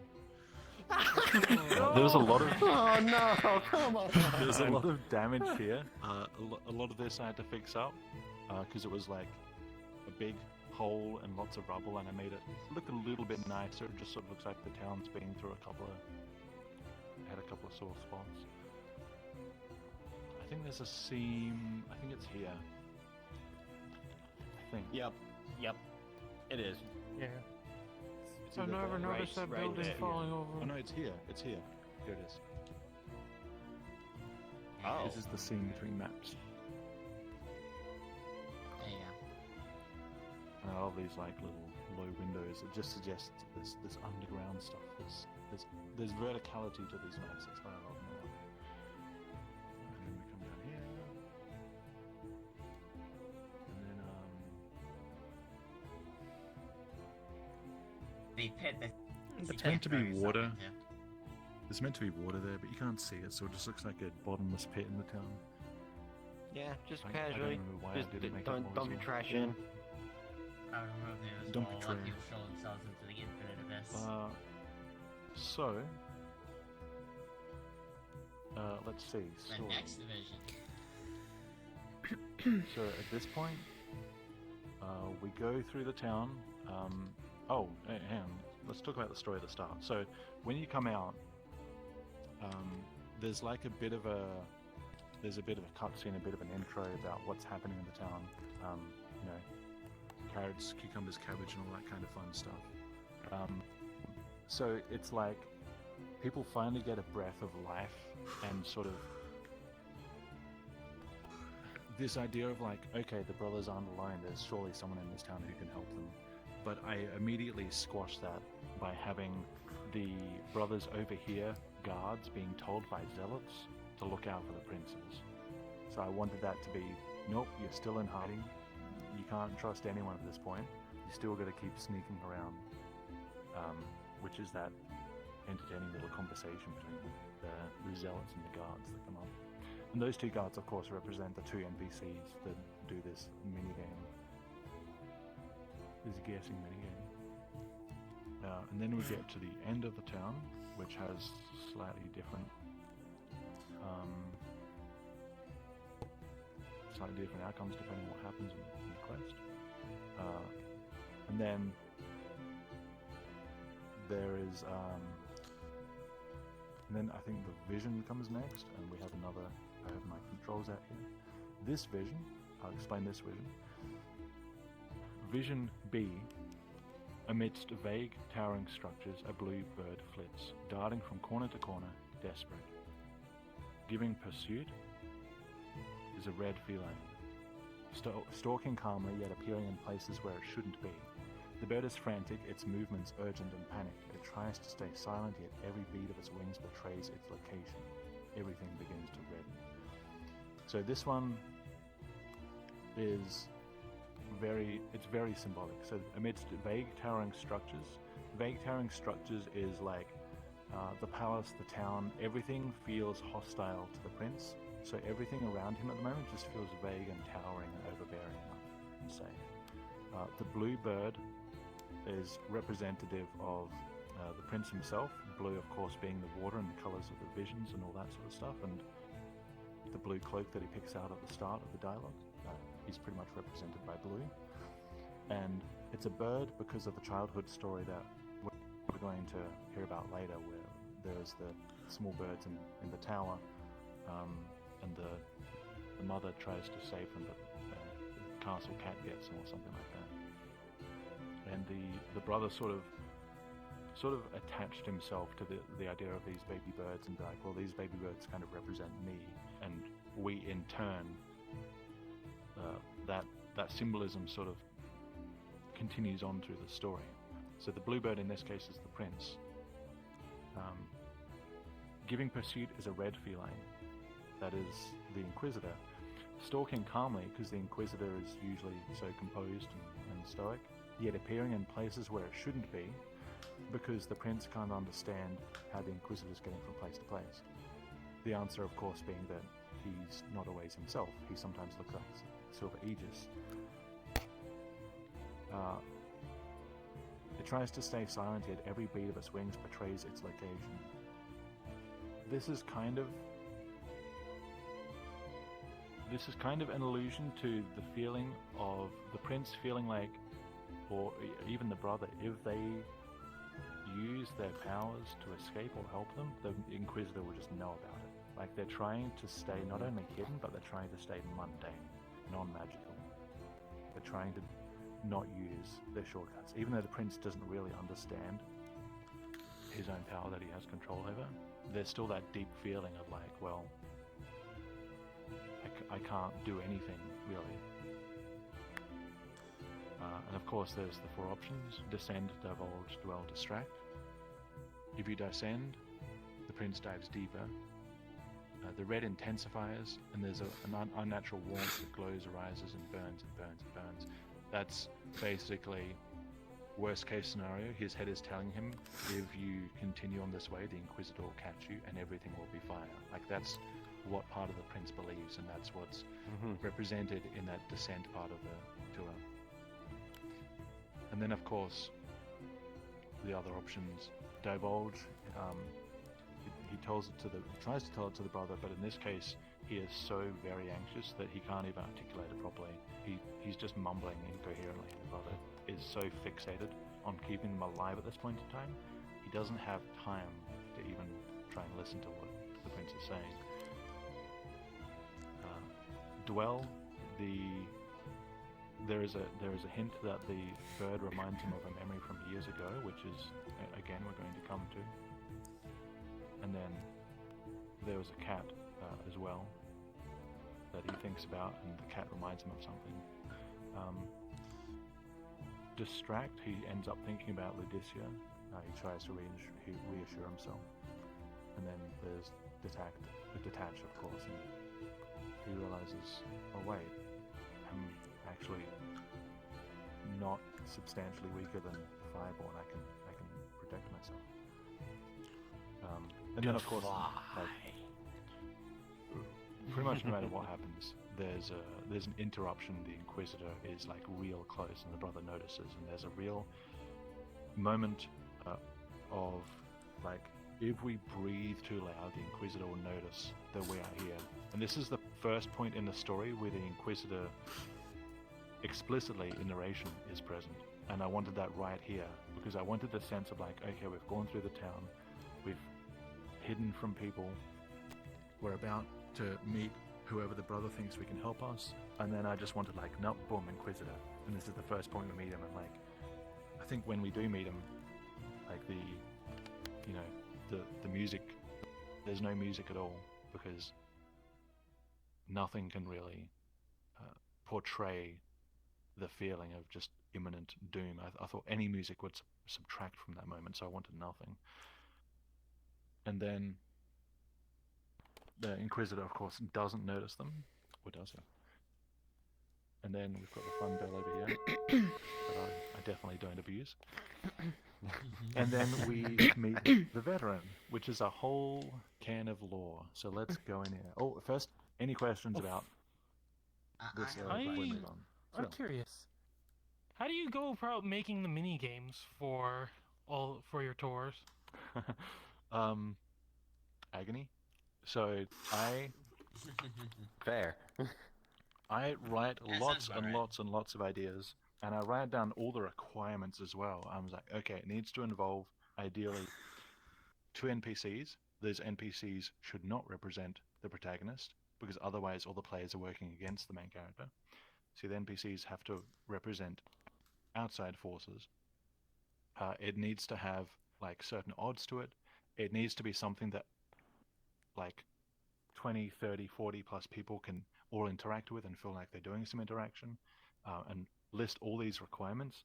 And then I do tons of research and just look up like, icebreaker mini games, or like classroom activities, or just anything. And I just get heaps of ideas, and like just narrow it down and work on it from there. And with this one, I thought, an icebreaker game. You played a game of werewolf. Essentially, like this is like a lying game, trying to get away with lying. And I was like, well, it'd be pretty fun if the NPCs had to go around and question people, and then they had to figure out which group was lying to them. And it was really the basis of this game. In reality, it worked a little differently to what I thought. Some people are pretty good at lying. And Weren't the princess caught? I think a lot of the time, the NPCs like had a gut reaction that like they thought someone was lying, but then they thought, well, this person on the outside seemed like they were lying, so I'm going to pick them. But that usually wasn't it. It was usually the one that was more of a gut reaction. But it did get solved a few times. I figured it out once, at least. You got one? Yeah. And then there was that one time as well where I told everyone to actually lie, and only one pair would tell the truth, and that was when Sheen and Ren were the NPCs the second time. That was fun as well, because I didn't tell them I was doing that. That was Oh, that's a It was just a bit of troll. fun. Hey, that's what it's all about. Okay, any more? There were more questions? I heard something... I had a question. Okay, we've got Raving and Ragnar. Raving has one. Yep, what's up? Gonna type it? Raving is mute. Okay, take your time. You know this, Trajan. What do I know? Has it been that long? That Raving's mute. Yes, he knows. Yeah, he's typing in Discord. He doesn't know. Oh. Okay. Where did I put that? This window here? I didn't put these windows here. They were already here. But I kept them here because I always wanted this idea that, like, no matter where they are, someone could be watching them. Like, I didn't want them to feel too safe. Ragnaros, you had a question. So, as I recall, the princes never got caught all that often. I was wondering what the main difference is between getting caught and not getting caught. Because I believe I heard of the time that they were caught. I wasn't there for that tour, but I believe it didn't turn out too different. Yeah. So the main difference is if you get caught, I'll come back down. If you get caught and the NPCs win this game, then what happens is the brothers get noticed by guards. They have to flee, and that change in time means that there's actually no vision at the end of that scene. So there's no chance to get anything from this vision here. This vision you don't have to get. It's not required. It's just like lore and explanation and detail and stuff. So it's pretty inconsequential, but that was by design because I didn't want too many points of failure in a tour of this complexity. Okay. That actually brings up another question. So the consequence is just less lore. Yeah. Fair enough. Say we had failed the next one as well. Would we not have the option to defy when we got to that point? Once you learn, defy in like the destruction of Felden scene. Yes, the destroy. That one. So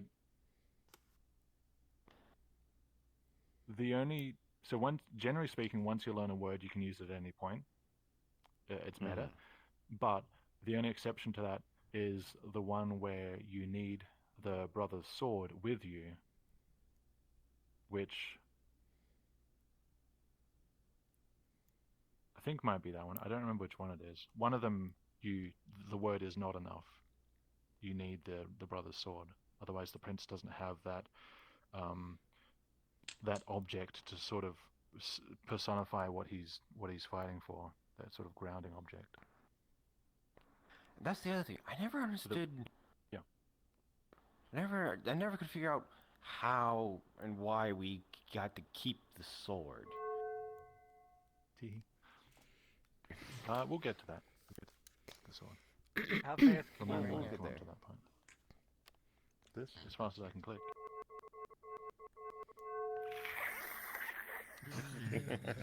Okay. Any more questions Try to before go we go supersonic indoors? speed. Mid. That was as fast as I can go. Hyper. Okay, let's go Yeah. to the townhouse.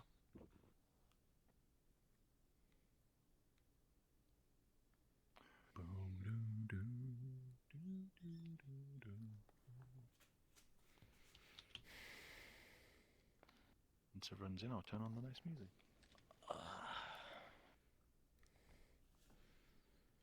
Is Nick here?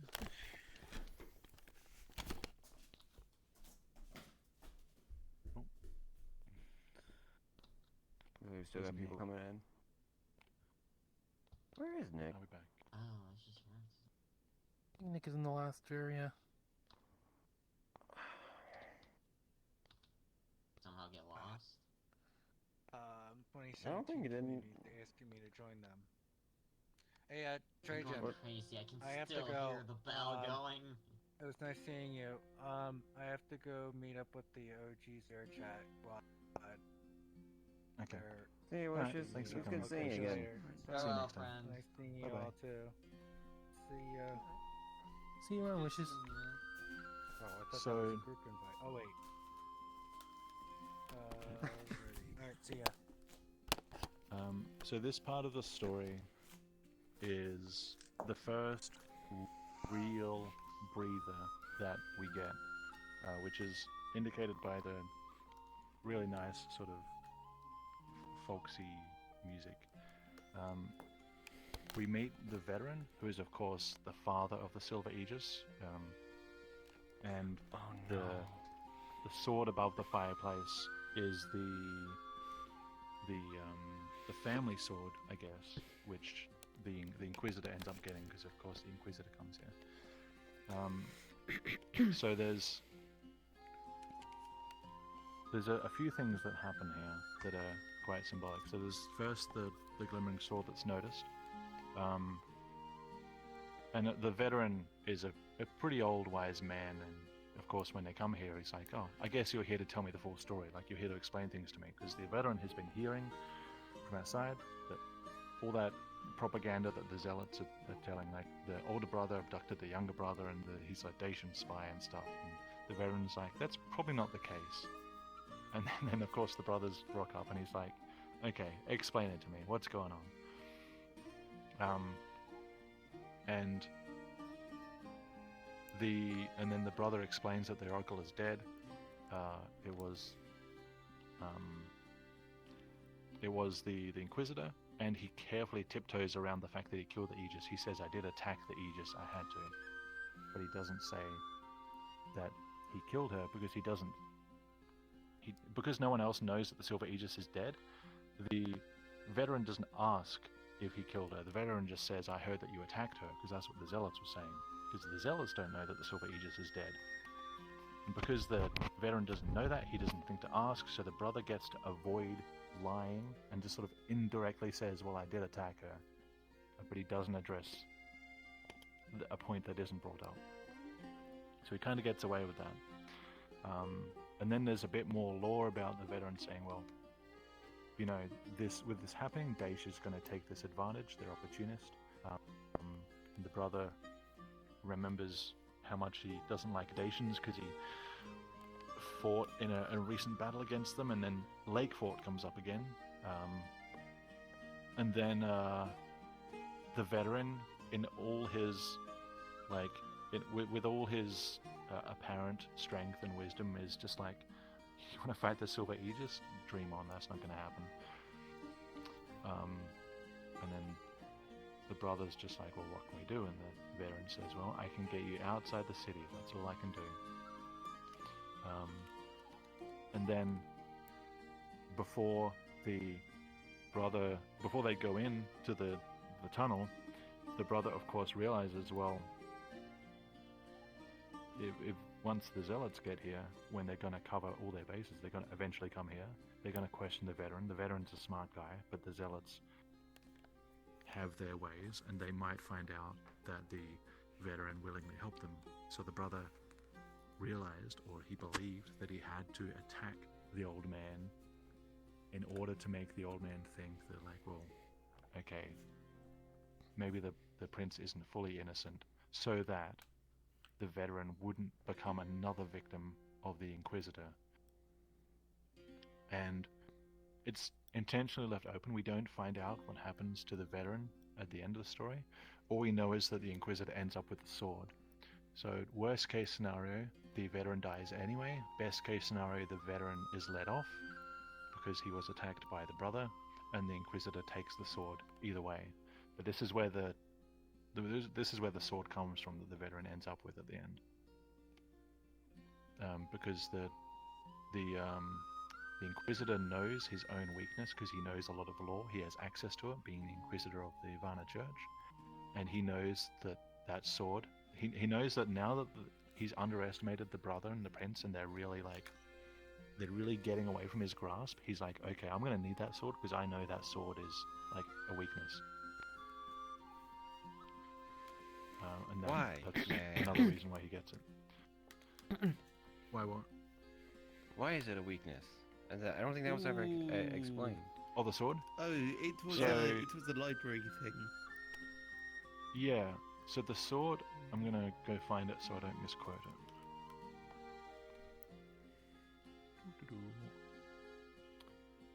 Never would have thought to check out the sword from the library.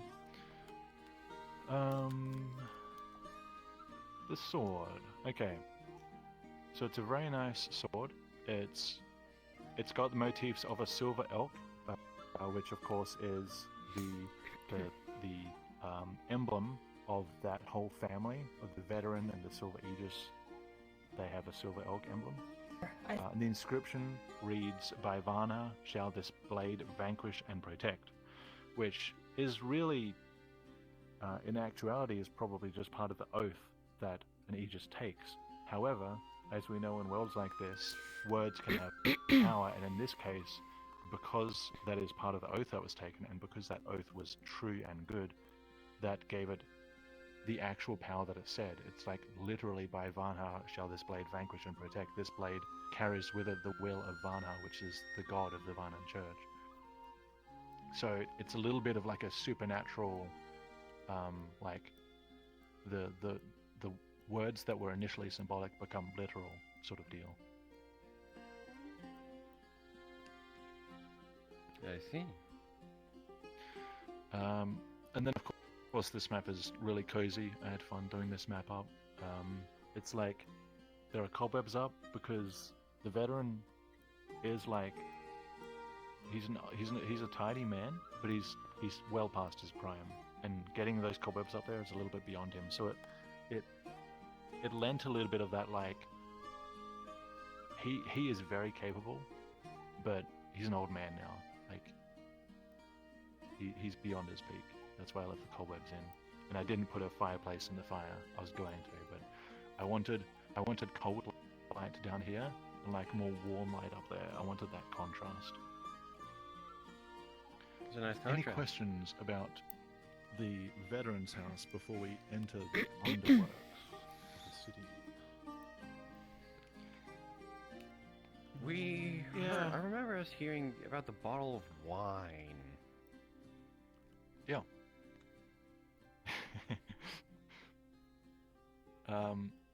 So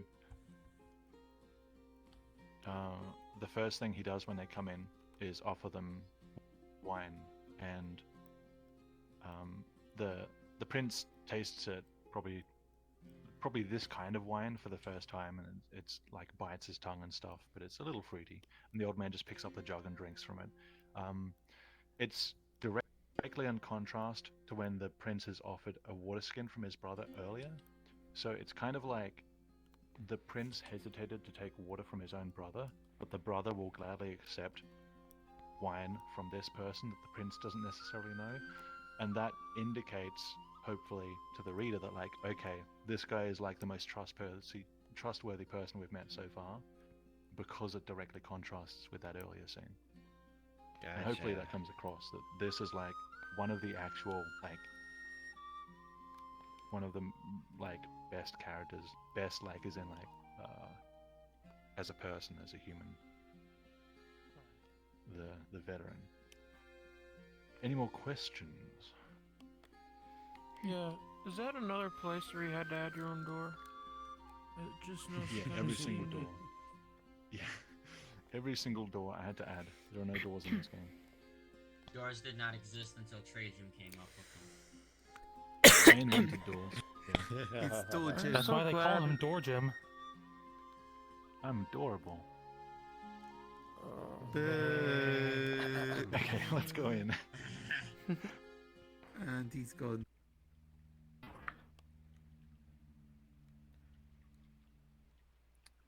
Don't go through just yet.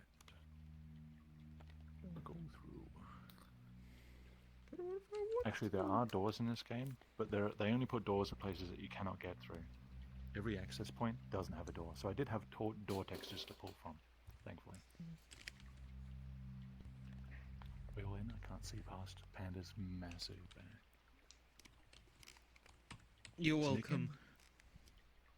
Thank you. Is there anyone else back there? Oh, there's someone.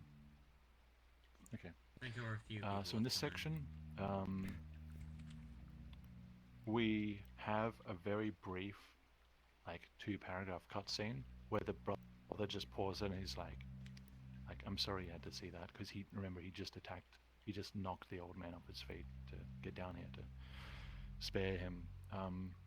And there's just like a moment of silence between them. So even though we just had that sort of like mostly wholesome interaction up there, it's a dark story. I can't let that linger. I had to bring it back down to like just on the brink of hell. So I had to reinforce that sort of tension between the brothers, where it's like the prince was just feeling like his brother was actually trustworthy, and then it's like, oh wait, his brother just attacked the veteran. I don't know what the hell's going on. I don't have anyone to trust, but now I'm kind of stuck with my brother. And again, we're going underground, so the that's your friend. physical environment matches the tone of where we're going. We're going underground because things are You going gonna go bad help him? again. And here, in the game, Yeah, the blue is actually much yeah, stronger how in are these you parts. voting on orange? I tried to dial it down as much as I could, but this is as blueless as I could get it. So I Oh, just yeah, went with it. I was like, bring 'em well, here, I it's guess. going to be Kind of cold. me. And this is one part where there are Green, actually and no there's a fence plus. man-made lights to really indicate that, like, in contrast with the other underground tunnel, definitely no one comes down here. Like, this is long lost, long abandoned. Oh yeah. Because it's just nothing. It's just the ambient light and a Want vague me to go get sort some? of darkness above. Yeah. No. And let's go through.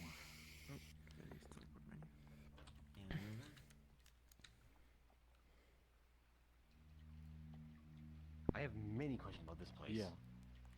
Yeah. So, sorry for everyone to go now. Lamps. Stupid I question. always did wonder why there was a lamppost down here. Stupid question. Yeah. So the veteran kind of hints at it when he talks about the underpassages. These passages were carved a long time ago as like escape routes and stuff, but like people they were much more accessible back then, and people started building houses into the stone in these undertunnels, and it sort of became a city beneath the city. And this lamppost, and of course all the building fronts around us, but this in the middle is specifically seems so out of place, but it just denotes that like there was a time when people did live down here, which adds to the historical layers figuratively and physically, because we have a city on top of like an abandoned city. Alright. But you had a question? Jack? Gotcha.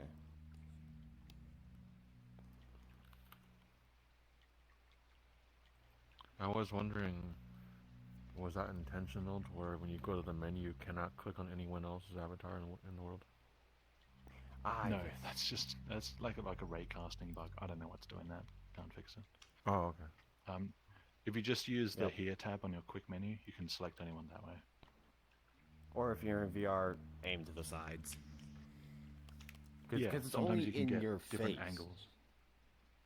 I think it is to do Yeah. with the menu. I'm not blaming Mhm. Nick, but something's going on with the ray casting in this world. I don't know what it is. Yeah. It is what it is. Speaking of Nick, where the heck is he? We make do. There he is. He's right there. Okay, let's move on. Yep.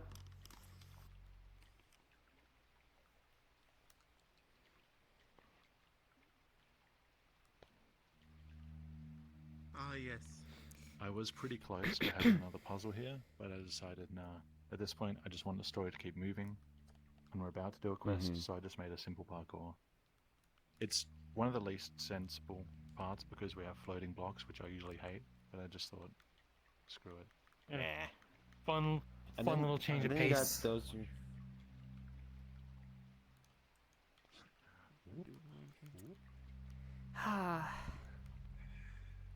I am eternally bad at this. Don't forget, there's a shortcut through to chapter 3. If you can't make the parkour, just use the chapter 3 shortcut. Or you can also do the funny VR chat. World menus. Yep, or you can. Well, that Well, depends. speaking jumping workings here. That depends if you have. Stutter step across. Go through, guys. Go through. This the door. place is a little too crowded for all of us to be standing.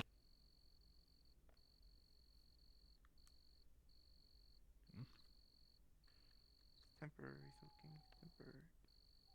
Yeah. I did not know you could It is chicken now jump here. time. Yeah. But you know what Trajum, time it is? what decision? What prompted you to add a soup pot to the map? Wow. I know, it's so crazy. I know, it's beautiful. The So ritual of weird. soup has been recognized.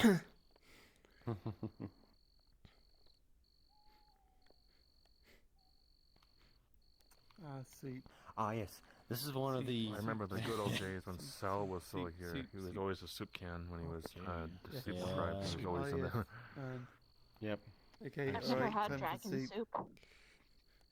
Well, allow us to Sorry. present.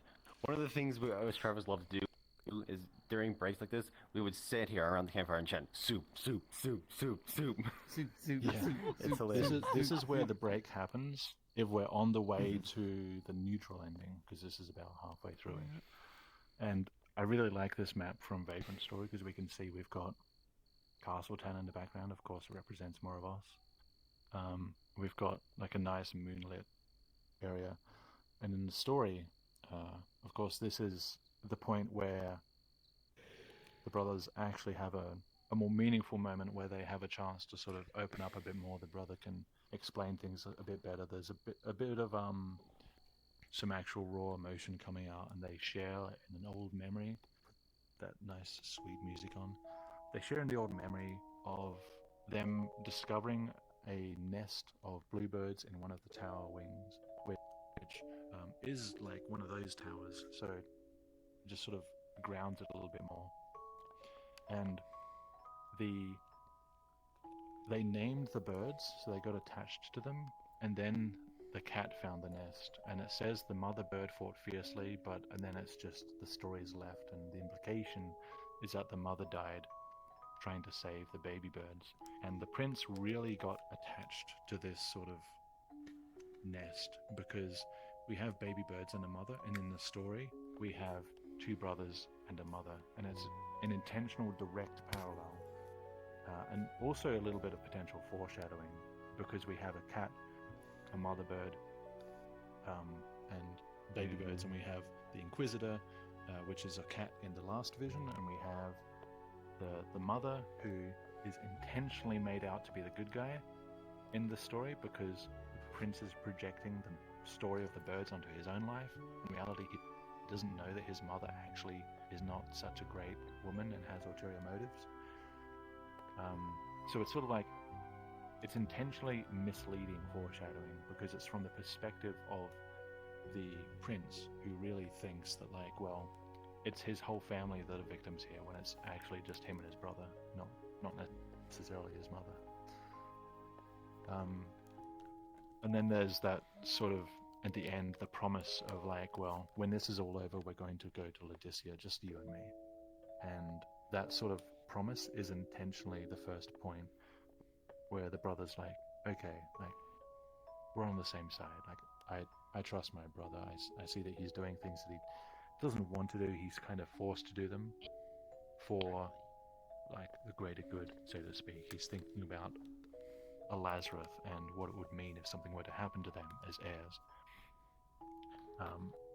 And it's like the first point where they really start to like repair and rebuild that connection between them, which is where we have that nice music, which is, I believe it's Coin Song from Final Fantasy VI, which is of course a beautiful game.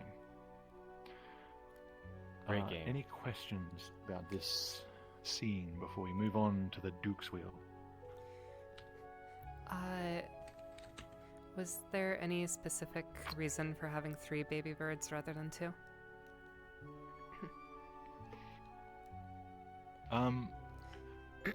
So, to be honest, so the brother saying 2 names and remembering the third one sounded better than him saying one name and forgetting the other name. So, I see. like, it's just for the flow of the sentence, because I did originally have it where it's just That's interesting. No, I was wondering. It's so unlikely that you would remember one baby's name but not the other baby's name. So it sounded better to be like Dusty, Scylla, and then the prince is like Pickle. It just flowed better as a sentence, and it also helped it stop from being a literal translation of the family structure. Is 2 children, 3 children. Yeah. It ultimately ended up helping it being a little bit less on the nose. I see. But that's the reason why it just worked better as a sentence.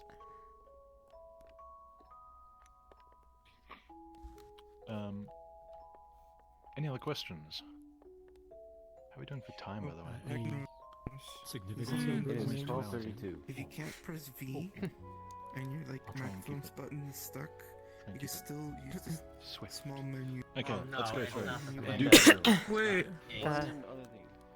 The bird conspiracy theory turned out to be wrong, so. About the significance of the name. Well. Microphone connects versus. Oh no, not I that think one, we not were that talking one. The Scylla. conspiracy theories.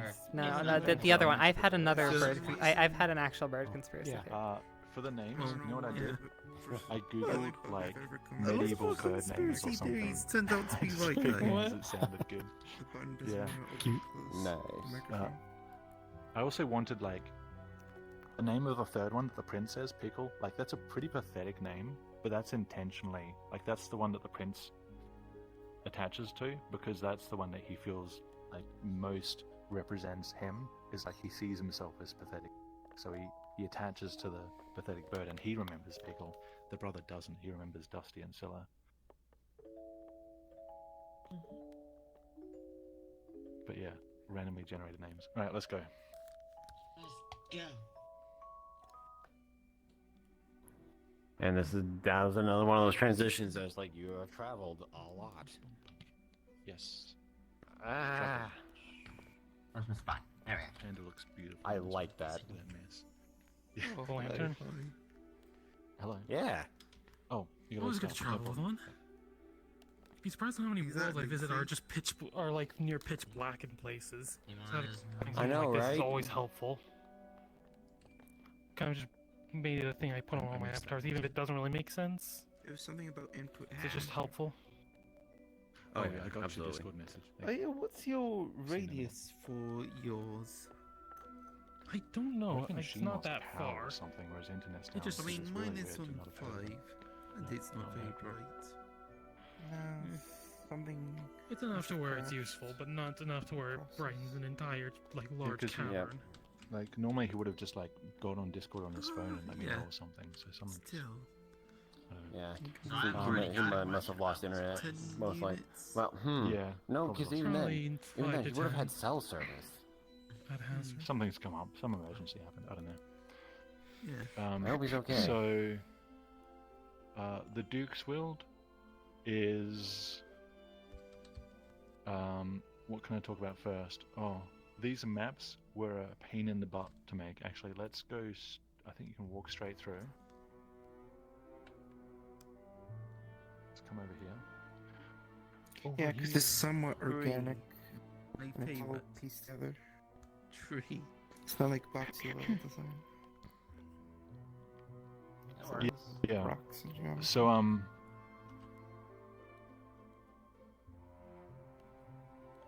actually, sorry, you know I'm what not would be having a fun? question. Hello. You want to test the game right now? I reckon we can go through. No, I think we can Try and test the do game. NPC 1 position and look at the map. See one's position? Okay. Ooh. Oh, the overhead view? Wait a minute, I think. Let's try it. Let's go back a sec. Oh, Yeah. An experiment. So come back through here. Time for. Do the science. Yeah. Okay. Let me For the think. glory. So if I NPC 1. Open it up. And where are the NPC buttons? This one, NPC buttons. Okay, so if we come through again, no, we didn't have to come back here. Sorry. If we come through again. Okay. There they are. Now Don't click any yet. Don't. Don't click anything No yet. clicky. Don't No click clicky. No anything. clicky. No clicky. Wait till everyone's here. Don't click No anything. clicky. No clicky. We're only gonna do NPC 1. If you click, oh no, and I'll hack your computer. Okay. So click NPC 1. Now you... Oh. Oh, It disappeared for everyone. Okay, wait. It disappears. F. Well, it's a good thing the recording man got it. Wait, it's back. No, it's not. It's back. Yeah. Spam it, and you guys have to click. You guys have to click it, okay? So just keep clicking until everyone's Go. go. Spam for your life. I'm here. Trying to say chapter 3 to you, but it wouldn't Wait, let me who's say first? Oh, wow. Wait, was I like not not talking? talking? The top-down view of the players on the world. Although right now it's broken for me because I'm supposed to be able to I see see the how map. this. Yeah, you're I don't see the map either.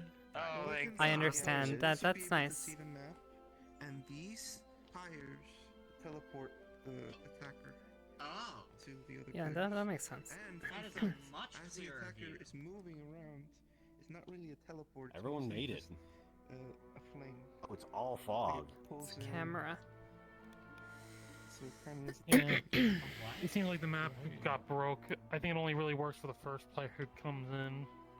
Yeah, the first Yeah, one. it And is. we a little broken. because of the camera settings.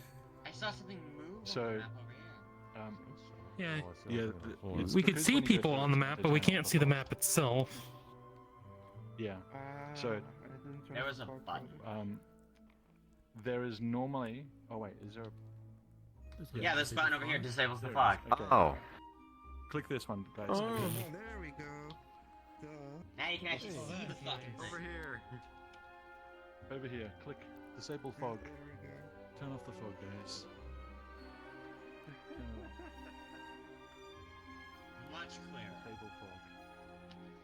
So, as you can see, we have not much of a maze. It's just a grid, 3x3, with transitionary spaces. NPC 1 gets to go here. Once you click one of these, NPC 2 gets teleported to this actual thing, and you can see this is a live map. So if someone is running down there, we can see them running, and you can see the group, and you can Yeah, try and it's put a the camera. phantom. No, I'll go down there. I'll test it. How, Yeah, how do I? This is an actual camera. If I back to click chapter on three. this, I will go down. No, go back to teleport chapter to 3. chapter 3. If you want to run down there, Chapter 3. Yeah, give use me your one. shortcuts. Go to I chapter. will have to pass for I am recording. So. It's nice. Yeah. I just So I lost think it brings. I think the start is Orthographic. here, so we can see the button. over Yes. Yeah, there's just a Yes. white. Orthographic camera. there. So we should be Nice. able to see Ragnaros run through. There he is. Yeah, look at that. Whoa, whoa, get him! Get him! Look at him. Oh my god. Phantom, go! He's huge. Why is he so big? I think so we can see him. Size doesn't matter. So I was going to have it so that the sections of forest moved or shifted in some way. Like whoever was up here had the ability to move pieces of forest around. That ended up being way more work, and I couldn't be bothered. And I thought it already feels like a maze running through. It's not really necessary. Yeah, so I decided against that, and I just went with this plain grid with just thick Oh, fog. this is fine. This is very good. Yeah, and I've Yeah, realized we're it's actually amazing. we're kind of trapped here. So we're gonna have to go back. Use your world shortcuts to go back to Yeah, chapter we got 3. one shortcut. We'll be fine. Yeah. Oh, Right hand above one head. question though. Menu or jump button. We'll talk about the forest once we're back down. 'Cause I've Okay. got- Alright, so everyone.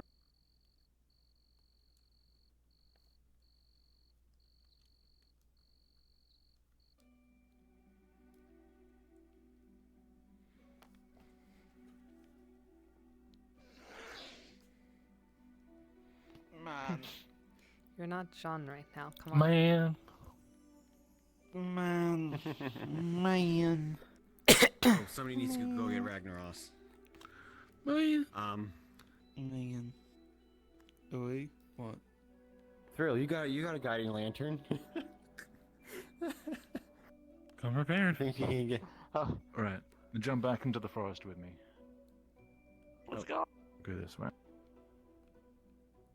Actually, we'll go over here. Shall we see if we can find Ragnaros? You could probably already see him. He's fine. So, something to mention about this map. It was, I think, the last piece of the map that I made because it was really tricky. Because there's a sky and a fog, and that's the same exact color.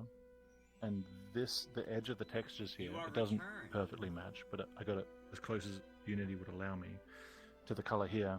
So, and on the insides of these as well. So, what we're looking at is like, this is just solid materials, but it looks like it fades off into like just a strange, ambiguous fog. And then there's big planar barriers here that fade off toward the middle here to make it so that you can't see the maps from inside another map. So there's a lot going on here to give the illusion. Actually, if you stand here and look that way, you can see this fade coming out of nowhere and blocking the trees off. There's a lot going on here to give the illusion and like just a seamless connection between all these maps. It's very fiddly, but I think it looks okay. Why is it just blank here though? Why isn't it connect? So every single forest transition. section in Vagrant Like a Story transition, yeah. ends here, and it actually faded off to white. Yeah, these are just a lot And of repeats. I wanted to and join slight them, little but I edits. didn't. I would have to do so many textures to manually join all these in the entire forest. So I thought I'll just have a fade of fog between each layer. And that makes sense. It works. Yeah, and this is of course the sometimes you part gotta where sacrifice most people, fidelity. So yeah, I most saw, people I have like a run question. around and burn off steam and stuff in this part of the tour. Oh yeah. So while wandering around here, Clever Forest, part. I noticed there was a cube to give I can't hear to you. give Hold on. NPC2 power. Yeah.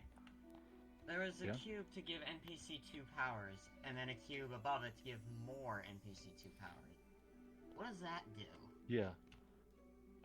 So the reason there are two buttons is because kind of lazy with Udon, and it was easier to just give like one script to one and another script to another than try to figure out how to combine them into the same like Udon action. That's all that is.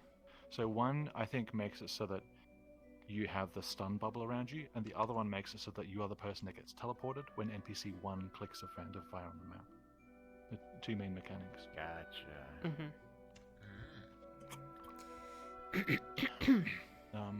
We're going to go through and talk about the campsite scene at the end, but before that point, any other questions about the forest?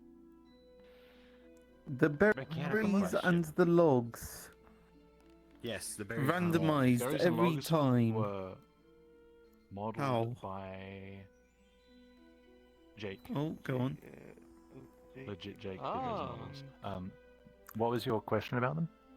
The fact that they're randomized every time. So all that is, Chicken one we row. have birds. I think there's 15 of each, and they're manually placed, and they're all on to begin with, or they're all off to begin with, and then we have a script that randomly turns them on one by one until we reach a certain count. And that's all it is. So it's just it picks that one and turns that one on, turns that one on, and then it reaches a number, and it's like, okay, no more get turned on, and then we've got randomly generated. So the positioning is always the same. Like there's always actually, like, for example, I don't know if there is, but just for example, there's like sticks there, but it doesn't get turned on unless the randomizer picks it in that particular run. Right, and considering Rindy's that did there's that 21 total zones in general, right? Sorry? There's There's 2 in each, 21 like, of forest. these. Yeah. There's Yeah, so there's there's probably like 20, because I don't think there's any in the first. So I think there's okay. like 20 of each, I think. Hmm. Okay. Let's go this way. Where? Oh. Yeah, this is the cubes I was talking about. Yep. Cube. The cube, praise the cube. Cube power. Ah, Over okay, here. next Over map. here, though. The mega orb. Oh yes, I've got another question for this. There's another orb right here. Do not click this if on tour. What's that do? Okay. It says do not click this if on I tour. have a question about the last area. Yeah. Why is everyone looking Well, at don't click it right now. Oi! I wanted to see what it said. No, but the more people that go there, the more people go Let's there. just turn the master off so we can get to it. That's all. Curious. I had to know. We're gonna go over there Smiles. in a second, so. So, what Yeah. is the Phantom anyway? Or did you not really think much more into it than it exists? The Phantom exists so that we can have a fun minigame. It doesn't have any other relevance to anything in the story. Oh no. Fair It's enough. purely- Makes sense. Yeah. Thought Well, if you so. wanted to. Figured I'd ask though. Yeah. It could be a thing of the prince's Fears manifesting and all that. You can hand wave it away. It could be. Nah, It could nah, be. it's just Yeah, a legit it could be because spooky ghost. because the prince actualizes things from his fear. It could be that because he was told there was a phantom in his forest, that he made a phantom in the forest. That could be it. There you go. and just now that there's a Let's phantom go in with the that. forest. Yeah. Resident Evil It's Ghost a that's fantasy probably world. killing people. Writer, was editor there another- extraordinaire. It's a Phantom Did I Menace. hear another question about the forest? I don't think so. No. Okay. So in this part of the story, of course, we do have another tour. Vision. I'll explain that vision to you. I'm aware that this is taking a while. I apologize. There's a lot to talk about. No worries. Yeah, of course. That's why we're here. We're here because Vision C. Across a twilight meadow, a pack of black wolves bound, the long grass whipping by. They are on the hunt, following a scent on the cool wind. But the hunters are also hunted. Something else stirs the grass, and though it evades the eyes, its presence can be felt. A sense of something imminently wrong. A feeling that things are not how they should be. A shadow is in pursuit. The black wolves are Dacians. They appear as wolves because that's all the prince hears about. They are aggressive and opportunistic. He hears that they're hunting them down. They're at war, and because the animals that represent the people who live in Lazarus are things like elks and little birds, those are prey. The Dacians, the enemy, are of course predators, and an iconic predator is a wolf. And Makes then sense. there is a presence, a shadow, and as we now know, presences of shadow in the tour are the brother. The brother, this is foreshadowing that the brother is going to find a way to infiltrate the Dacians and become one of them, which of course he does. The prince, if the prince dives deeper into the vision, the shadow gets closer and closer, and he thinks it's going to strike, but it doesn't strike. It just becomes one of them. It joins the pack, and then they move on without even realizing that there is an intruder among them. So this vision is really foreshadowing for what's about to happen. In a way, it's possible that the fact that the prince envisions this makes it easier for the brother to actually do it, even though they never communicate that plan between them. There's some other stuff that happens here. The reason the fire is down there is because the Dacians come out over in that clearing, and it needs to be behind something-ish so that it doesn't get immediately noticed, even though it's smoldering by the time the morning comes. Because they're sleeping down here in that little depression by the rocks, but of course we need space to gather, so we're all up here. Oh, another note while I think of it. because there are so many leaves and foliage, and because this was all these maps were just one mesh, I handmade 100% of the collisions for all the forest areas. So all the walls around are like hand placed for every single forest map, because I didn't want to pull apart all the forest maps and separate the leaves non-collision from everything else, which is collision. So that was a lot of work doing the collisions for every single forest map, or pretty much every map with trees. I imagine. So, yeah, that was fun. We'll go to the next map after questions. Any questions before we head to the forest? The dot. So, because there's actually two maps here, and if I click this one, boom, daytime. We're in a different mesh, a different map with a different skybox. It has dawn, and that button gives explorers, like when you're in explorer mode, the ability to do that transition yourself, because the teleport out of here is in the second map, not the first map. Yes. Remember, you fell and things were all wonky around there, so things were broken for a while. And like there was being like the barrier, it had to be enabled manually, and we were debating whether or not should the barrier be enabled. Yeah, there's also through explorer mode and when we first come in here, there was also an invisible barrier over there, because again, I wanted people to be where the princes were, not where the princes weren't, and I didn't want people wandering over there, because that just becomes exponentially like, well, someone's over there, someone's going to go over to tell them to come back, then someone's going to go over there to tell them to come back, and it just becomes like a big snowball of spent time, so it's just easy to block it off and keep everyone here. Alright, let's go. Excuse me? What? Punch it. I suppose. Okay, that one's just called continue. You know, I suppose.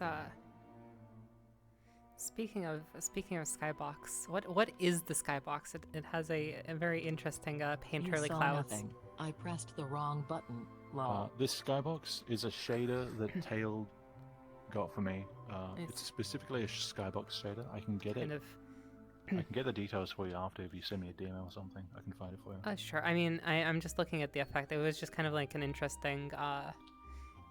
It's not doing like a projection. It's like scrolling just a thing across. Like but just a couple of scrolling textures. Yeah, I don't exactly know how it works. There's a bunch of stuff going on. Also, you would notice the tree tops and some of the tree bottoms fade, but it's not transparency. It's dimming. Because transparency wasn't working. Yes. Very stupid question. There's no horizon. In the future, will it be possible for future worlds for tours to be quest compatible? Because there are times like if people are traveling, they have a quest, they want to join the tour while they're on quest, and all the worlds are PC only. Do you mean tours that we've already made, or future tours that we're making? Future tours. Future tours. could be best or I'm not making any more tours, so I don't. I can't answer for me, but I can't see it happening because it already takes so long, like many months, to make these things with the amount of detail we're trying to put in to make them quest compatible. Even though, obviously we want to reach as many people as possible, but that's too much of like a barrier, too much work for us. So I don't foresee any quest compatibility in the future. Not to mention hopefully that quests just get better over time. True, and not to mention just there's so many shenanigans that just go on in these tour worlds that it's just like, eh. Yeah.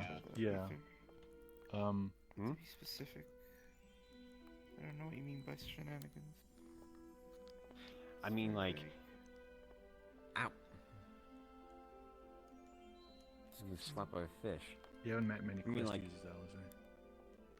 90% of them are children. Okay. I mean, I know that's not yeah, what I was that's talking fine. about, but yeah, yeah, I don't think so. Especially because it's going to be so much more limiting. Like, we try to make things like a bit more spectacular, a bit more immersive. Doing quest ability just means so much stuff has to get shaved back. I don't see it really. There are a lot of shaders that just straight up Yeah, don't so work. As It's you just try a to lot of make them things do more work. grand and complicated, Version. I mean, easy it'd be quicks. even harder to Quicks make it did an fix this quest. for a reason, but like, it's not worth it. Yeah. Okay. This part of the story, honestly, one of my least favorite points in the story. I'm not a big fan of this part, but I mean, it's whatever. It exists. There's like, brother distracts him. They go chase off after him, and then the prince gets spotted and he runs and he falls into the water. And it's at that point where, depending on how you answer the previous vision, if you answer it correctly, the prince doesn't lose his sword in the river, and that allows him to change the course of the next vision. So that's one of the actual turning points that matter, is what people say to that vision. The rest of it is mostly inconsequential. Which is detach, Okay. right? That's odd. Yes, you have to detach at that point. If you don't, you're in neutral ending. Weird, because we detached before, and we still lost the sword. At least that's what I thought. I could be misremembering. I don't think detach is the answer. Fighting the Inquisitor, right? Right. It determines what happens when you're on the hill overlooking Felden. If you don't I have the see. sword, you can't defy him at that point. Oh. And then you're stuck in the destroy phase. Alright, let's move through. The names he's never heard before.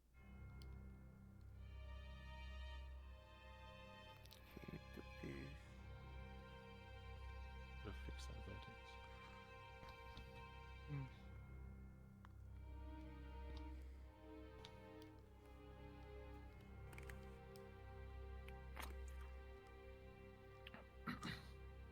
So, again, if anyone's played Final Fantasy VI, you would know this music.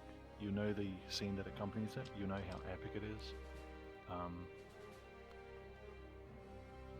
That's obviously not a thing that I can pull off here, but yeah.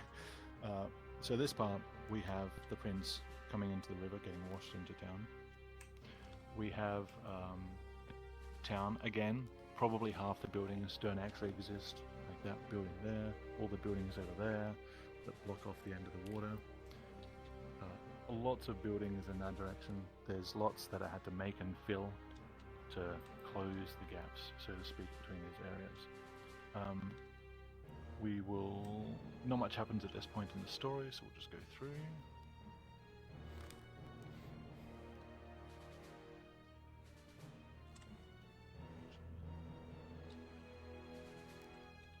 Oh, Curry Games is here?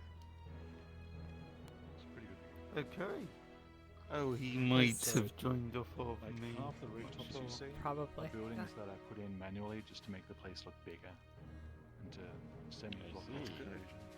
Give the idea that it's a bigger, more of a city rather than simple. This part in the story is pretty important. So the prince he comes across what's essentially like a soup kitchen, I guess, where Dacians have taken over town and they are giving rations to the people of Felden. And it's sort of an important scene for a couple reasons, because the prince realizes, like, being royalty and living in a palace his whole life, he doesn't really know what it's like to just live outside of that. And then he meets a lot of vulnerable people on his journey, like people who are old, people who are sick and things like that. And there's this very frail, lovely woman that comes in and like wants more for a dog. And of course there was a dog trying to eat the prince's leg when he comes out of the river. Could be the same one, who knows. And the Dacian is like, alright, I'll give you more, and here's a stick. Like here's a walking stick to help you out. And that humanizes the Dacians, which up until this point had just I mean, they were likened to wolves. They were almost dehumanized by the brothers' hatred of them and what other people were saying about them. It turns them from this like weird sort of amorphous enemy to like actual humans that have their own values and beliefs and struggles. And that sort of makes it really, it gives a lot of perspective to the prince, because at this point he's like, oh, these are just humans, like these people are suffering, and the nations are just like helping the people of Feldenet who are apparently hungry. So it's like a big like awakening moment for the prince at this point. And then of course he bumps into zealots who are already here, because of course they are. And then he gets taken away this way.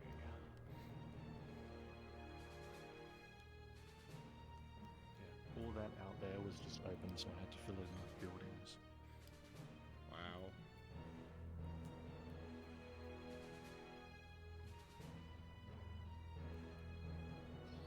It's actually a lot of detail right out there, considering we just run past it. Yeah. Yeah, you run past it. There's a whole like beautiful like garden area. And like there's a water down there, there's houses down there. You just run past it. Even like the tower over there, like the bell tower.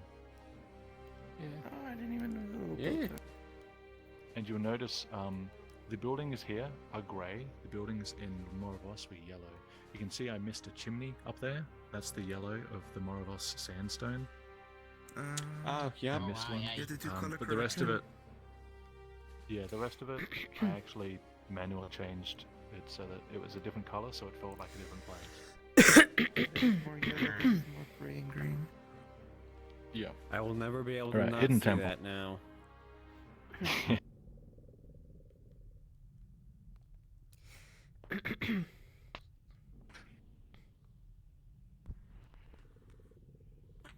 Another rocky cavern.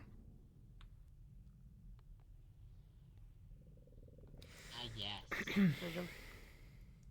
I gotta get going. Yeah. It's getting late and my batteries are dying, so I'll catch you later. No worries. Good to see you, Leon. Alright, see you, Leon. Yep. See you guys. I gotta go. See you. Take care. Bye, Pleasure. Bye-bye, Leo. Farewell, Leon.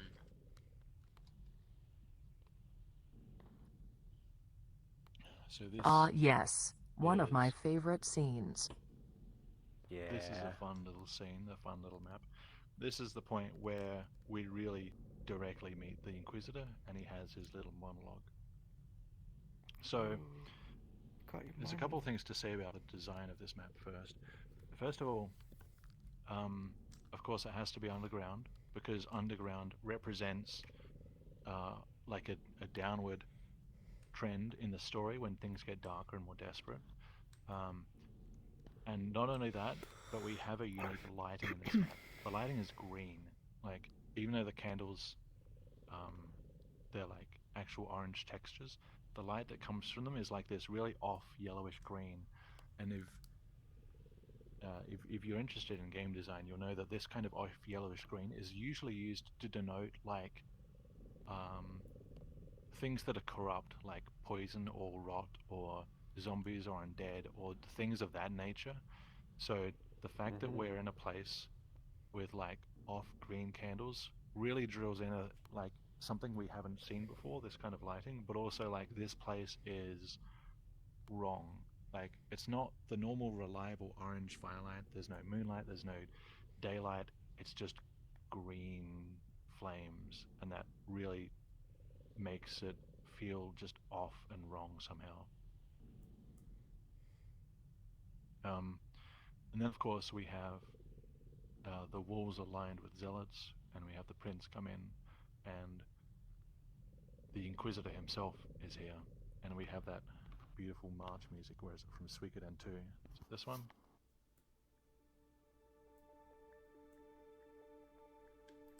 No, it's this one. There it is.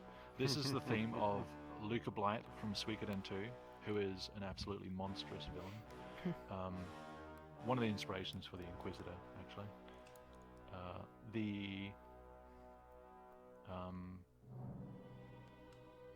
There's a lot of lore at this point. This is obviously a fairly pivotal point in the story. The Inquisitor explains a lot, and it's the first time that we actually hear the Inquisitor's side of things. And he's like, well, we're both chosen. I don't actually want to kill you. I want you to join me, because the Inquisitor recognizes the power of the Prince.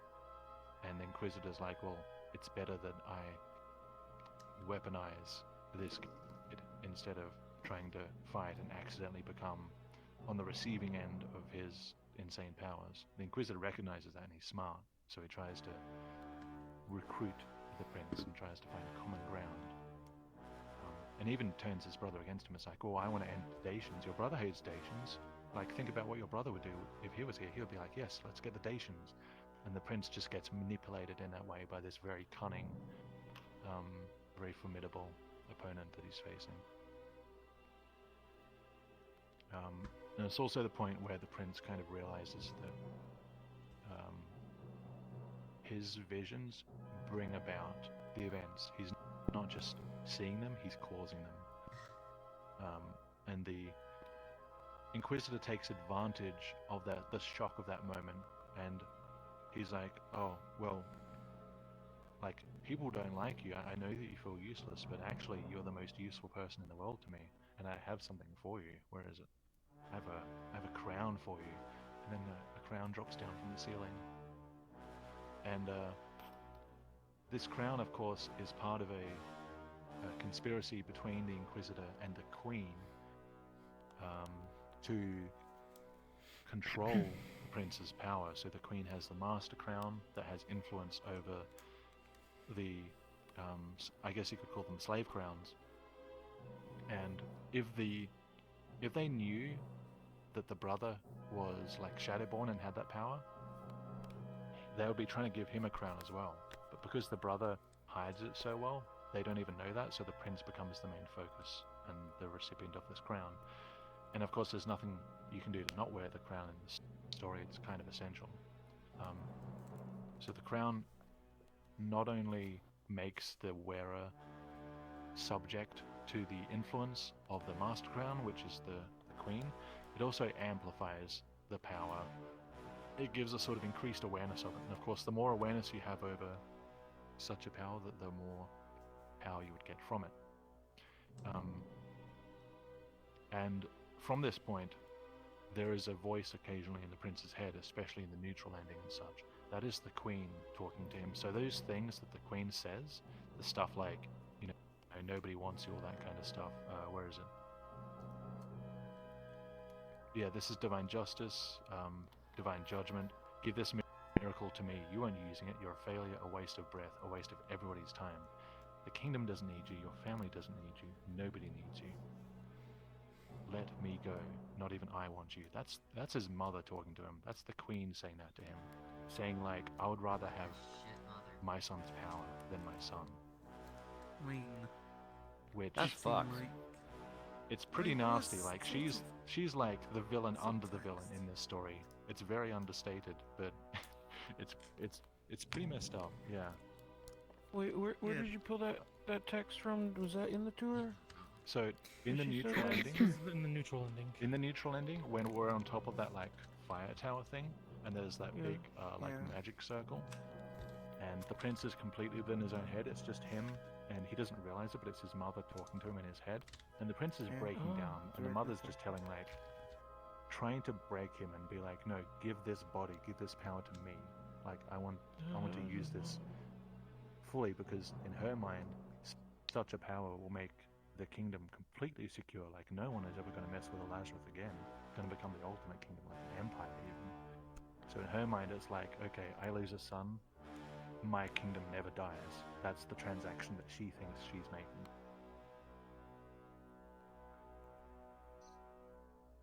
Too bad there's another entity that kind of steps in and says hello. There is another. Mm-hmm. So we go next to. Oh, it's already here, isn't it? We're gonna go to the hilltop, overlooking Falcon.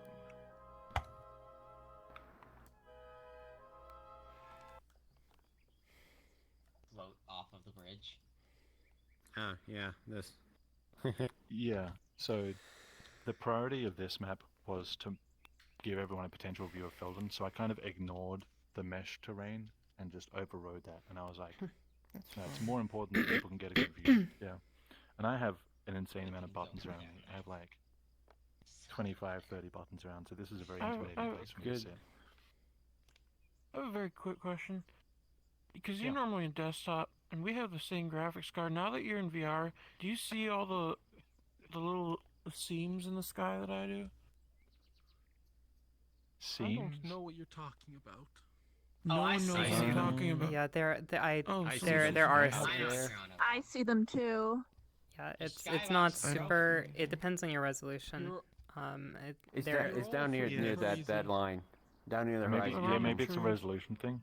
I have my graphics pretty Yeah. low, so it might be something that I just can't see because my graphics setting. Yeah, my resolution's They're fairly subtle. There's like it's probably like a transparency, like a texture thing, where like it's pulling from somewhere that it's not supposed to. But you can see the polygons that make up the sky sphere. Okay. Yeah, it looks fine to me, and it looked fine to the person with a different graphics card that I tested it with. So, I mean, I think I don't know know. I can do some this fine. details that people don't count. Yeah. You're fine, Panic. So this is of course where this is where the neutral ending pretty much takes its ending. I can put on this one in the background. So we have the sad music coming in. The heavens fall down and destroy the town of Felden, which is that town right there in the distance. You can start seeing the sparkles. Actually inspired by a scene from Chrono Trigger when Lavos breaks out in the 1999. That's kind of what inspired the way to approach this scene. This music is from a beautiful game called Rime, R-I-M-E, and it's very, very beautiful, heartfelt music. I wanted to use it for this section.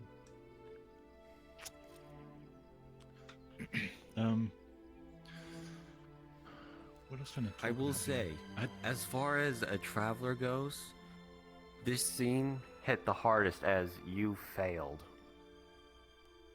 Yeah, this really rubs it in. The And explosions Not happen just you after a failed, moment. you failed and hundreds of thousands of people died.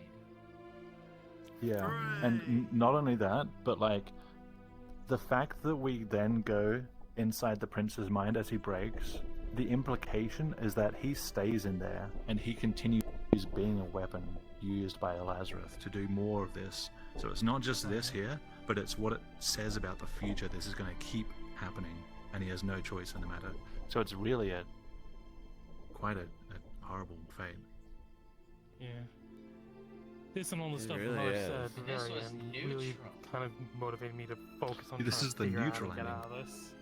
It's only Yeah, neutral because it the can only prince get is still worse. alive. Your understanding The of brother's still neutral alive. is different from mine. This seems like a pretty bad ending. I mean, I may end up showing you the other ending that no one's gotten yet, so we'll see how we go. Wait, there's an ending we didn't find. There's another ending that hasn't been seen. There it is. Wow. Yeah.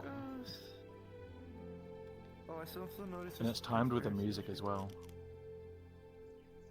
No, that's the way it's lighting the polygons of the dome that's Oh, the around us. polygons. Oh. I've never even noticed that. It's not perfectly smooth. I saw that. And then it goes, oh, no. Normally I actually hit a button to make the white fade in, but I haven't hit that, so we just see it end anticlimactically. It doesn't do anything. It's just. And it Imagine. goes, oh. Yep, so normally at this point I've hit, like, as the star's halfway down, I hit this button, the white starts to fade in, but And it we just haven't done kind of lands there. that. So It's it won't chilling. take us to the neutral ending, because that's fiddly to come back here, so we'll instead go to this one. Alternative endings unlocked. Over here, let's go. Oh, wait. Alternative ending. What? No, we'll go through. We'll go through. All right.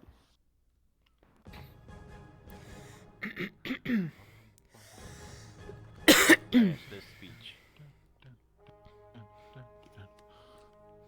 Show me All these really made the Dacians seem like, you know, good people. Like they're actually not bad, right? It seems more like just people. I mean, people are just people. True. So, any questions about the last map first? Dunno.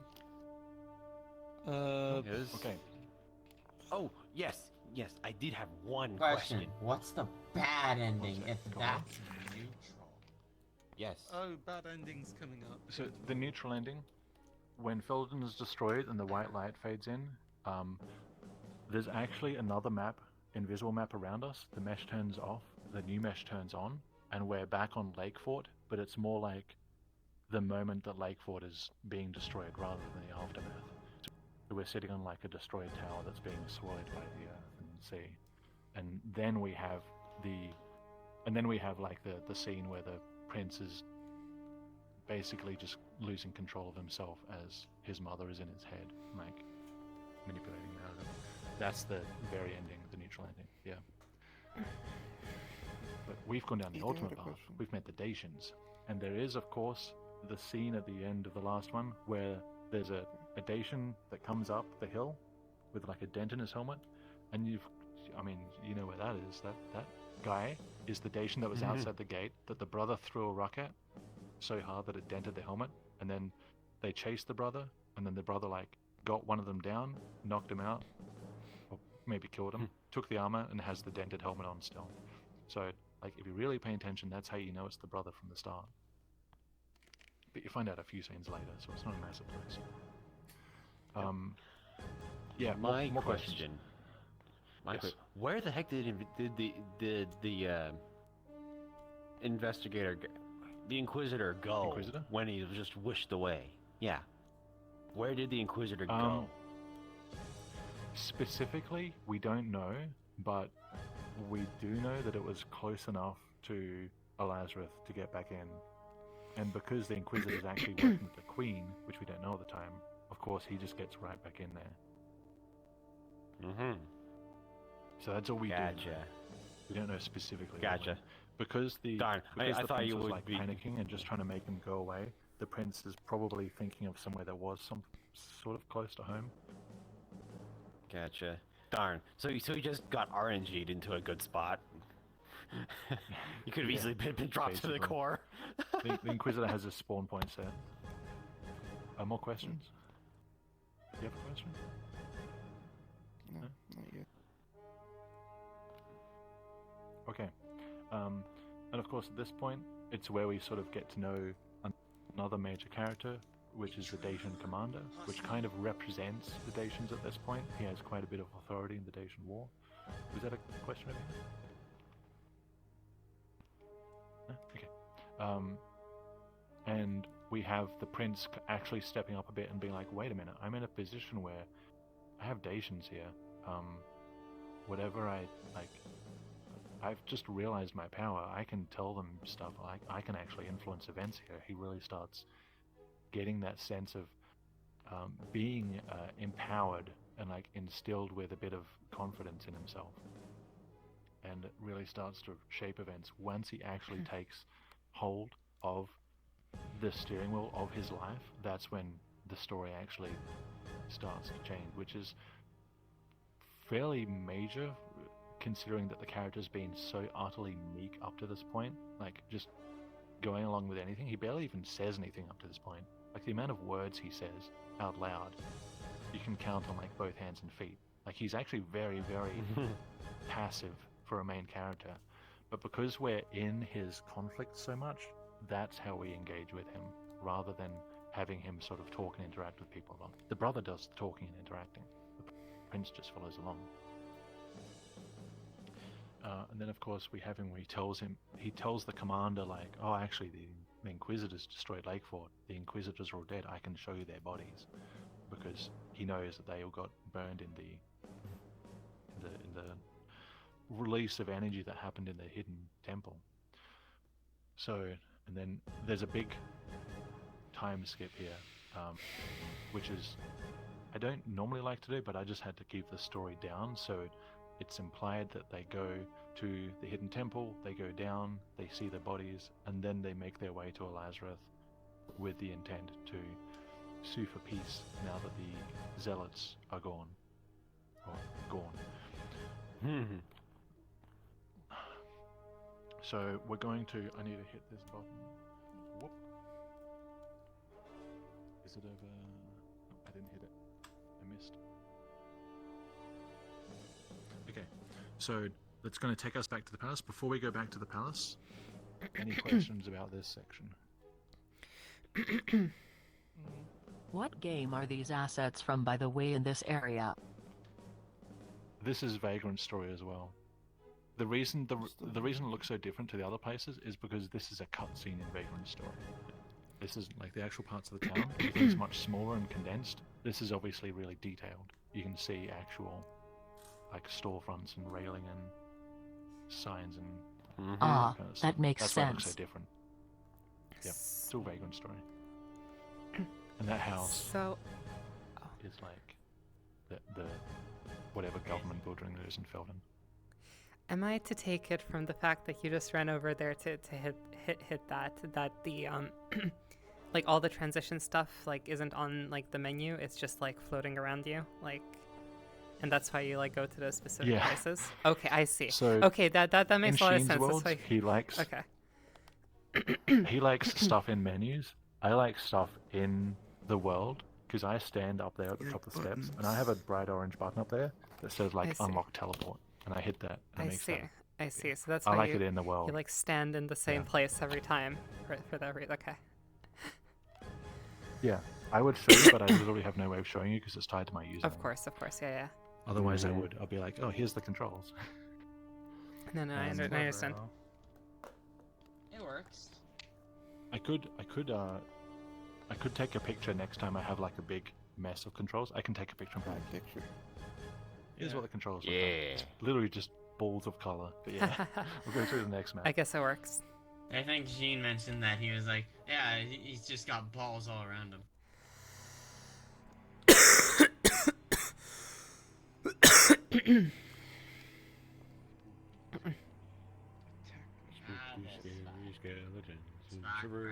Shivers down your spine. So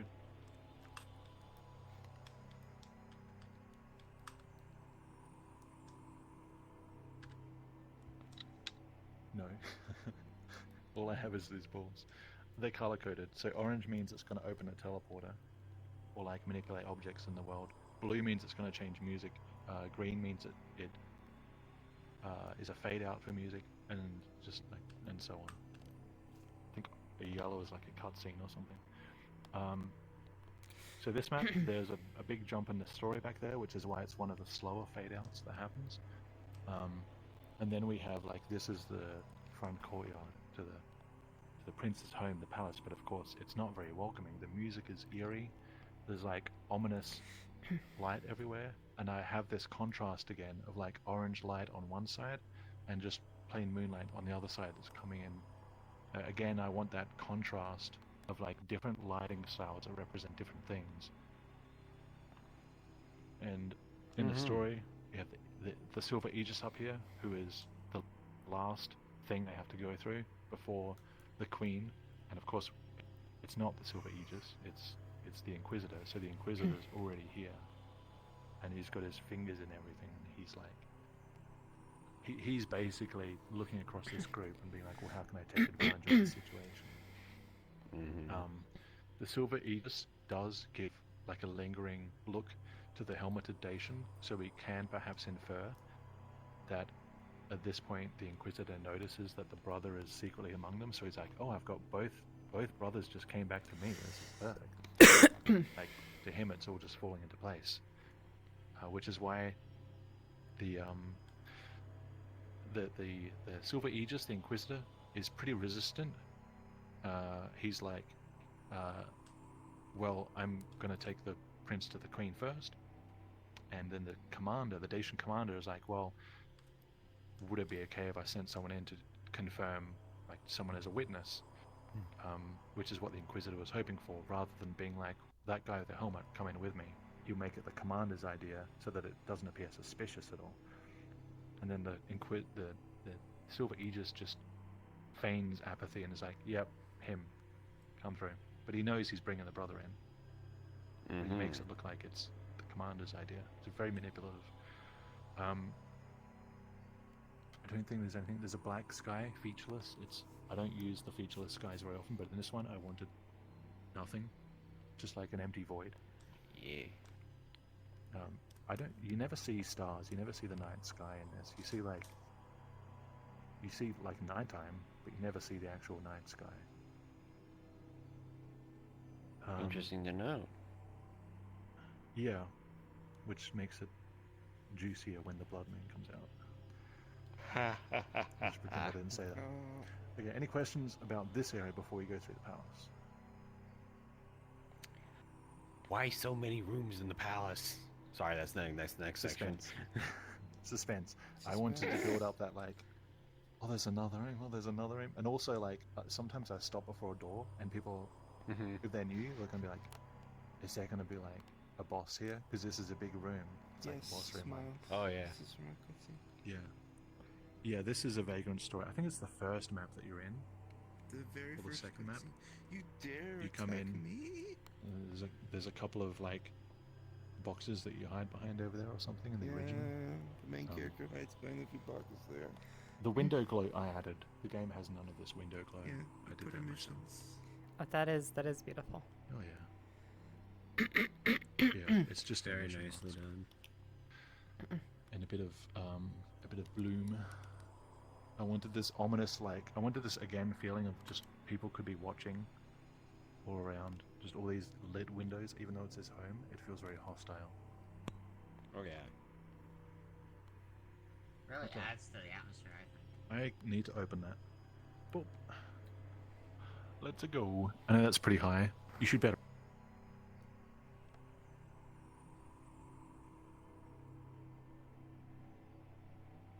Yes. And then we have this map. We have the statues from the start, from the very second room that we come across, but these ones are whole, which indicates contrast that something has changed between the start and now. There's like the religion isn't defaced, like something's happening. It's different. And the contrasted with the stained glass windows behind it really gives it like, and the fact that the facade looks more like a cathedral than a palace, it really drills in like there's been a switch in Lazarus. There's been like a change in power. It's not so much about royalty anymore. It's like the Varnha church is getting corrupted and is getting more involved in things. So it's really like, even though we come through here for like 2 seconds, this room is pretty symbolic of change that's happening. Oh yeah.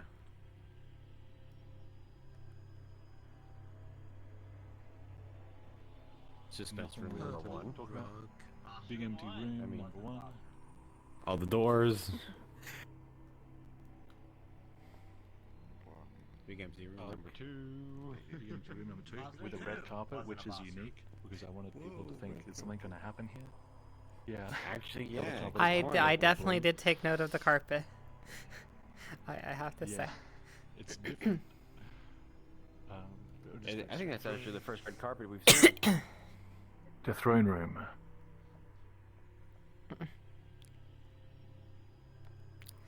This is a good point to take a picture of these. Battle time. Your avatars. And the use of colored lighting. Not all avatars supported colored lighting. I'm gonna chuck this picture in the Prince channel.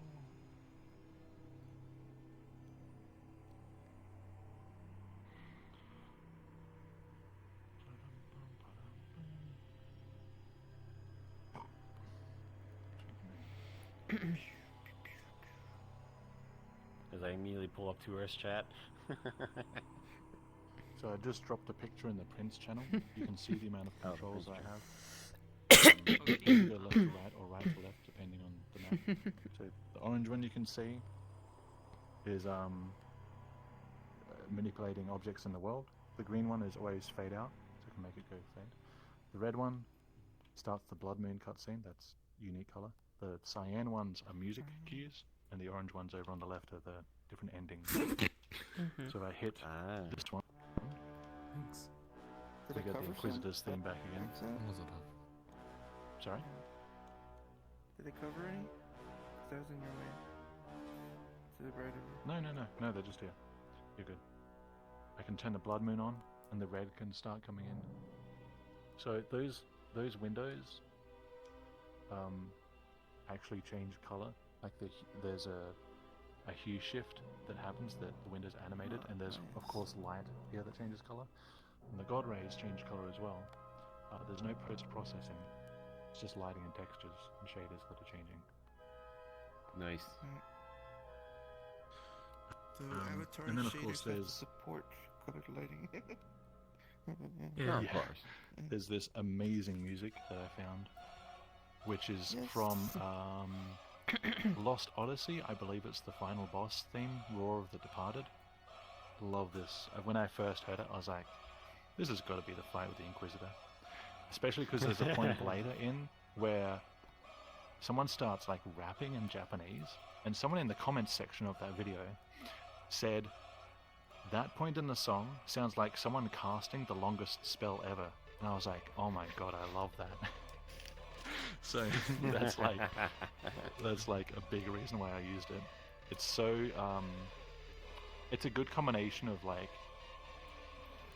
panic and power, but also it has those sort of mystical religious undertones that I wanted without it being too religious. There's a bit of metal in there as well, because why not? This point in the story is, of course, there's a couple of major twists. We find out that the Helmeted Dacian is the brother. We find out that the Silver Aegis is the Inquisitor, and was the Inquisitor the whole time.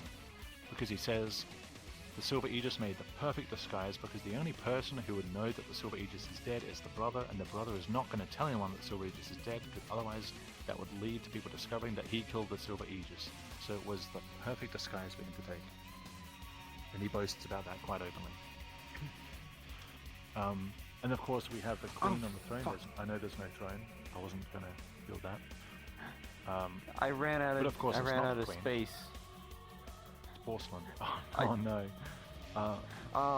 Who else is Tech recording? Nerd, your recording's it. Is text Mine still got there? forked. Text it. Awesome. Yeah. Okay. That's fine. I know we've got another was Pack. You still recording? Yeah. Okay, nice. good. Cool. I'm Okay. going for it too. No worries. Boy, I talk a Shoot. lot. So Sorry about that. yeah, we have the Queen. The Queen is porcelain, fake. It's not the actual masked crown. It's just a slave crown. The reason she's porcelain, I'll leave you to ponder on that. If you've seen The Archaeologist, you might have some theories, but we'll see. The battle itself, I wanted a certain structure to this battle. Oh, I got messages from Machine.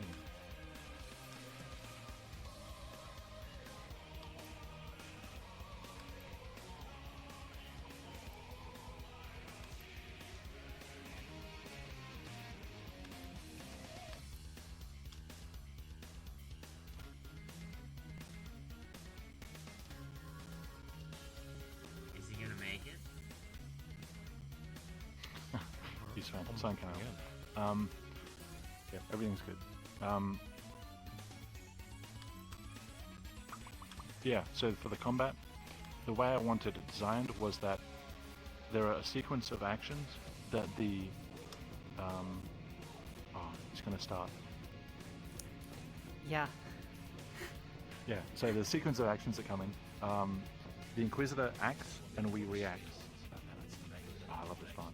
And I wanted it so that there's pretty much one right thing to do, and as long as you include the right components and sort of the right goals, it'll work out. You don't have to specifically say, do this move and then that move. It's like, use this item in this way. Anything else is destined to just a fail state. The first, I think, 3 or 4 stages, you can fail without consequence. Okay, round 1, you can fail. Round 2, you can fail. Round 3, if you fail it, is bad ending B. Round 4, you can fail. Round 5 is bad ending A. Round 6 is bad ending C. Those bad endings are basically the prince dies, the brother dies, or they both die. And those are the 3 possible combinations. We've seen one where the brother dies, where we hear of the prince's destiny. He's kept in a little room and basically just brought out for war. We hear one where both die, which is a fairly abrupt ending, but we never got the ending where just the prince dies and then the brother is the only point of view we have. I think it would be fun if I don't tell you what that ending includes, but I do take you to the map and you can wander, because we're probably going to do a rerun. Because now we know what ending to go for the next time. Yep. Yeah, so now it's we bad know ending A. how to do Okay. it. We were tempted once, So but you have to fail the second to last action. So we're going to go over here. Wait, do I have to clear? No, so we're going to go over here. We're going to go on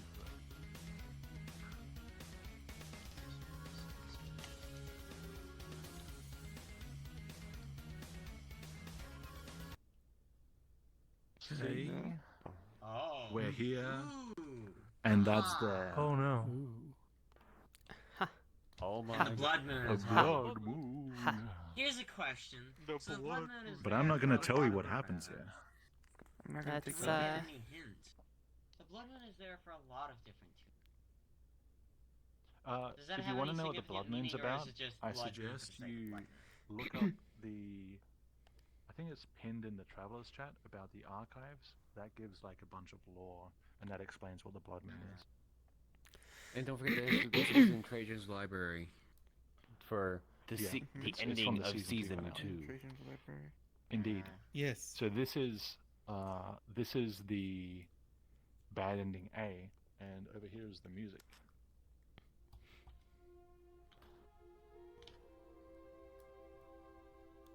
Which is, of course, sad music. Can't imagine why.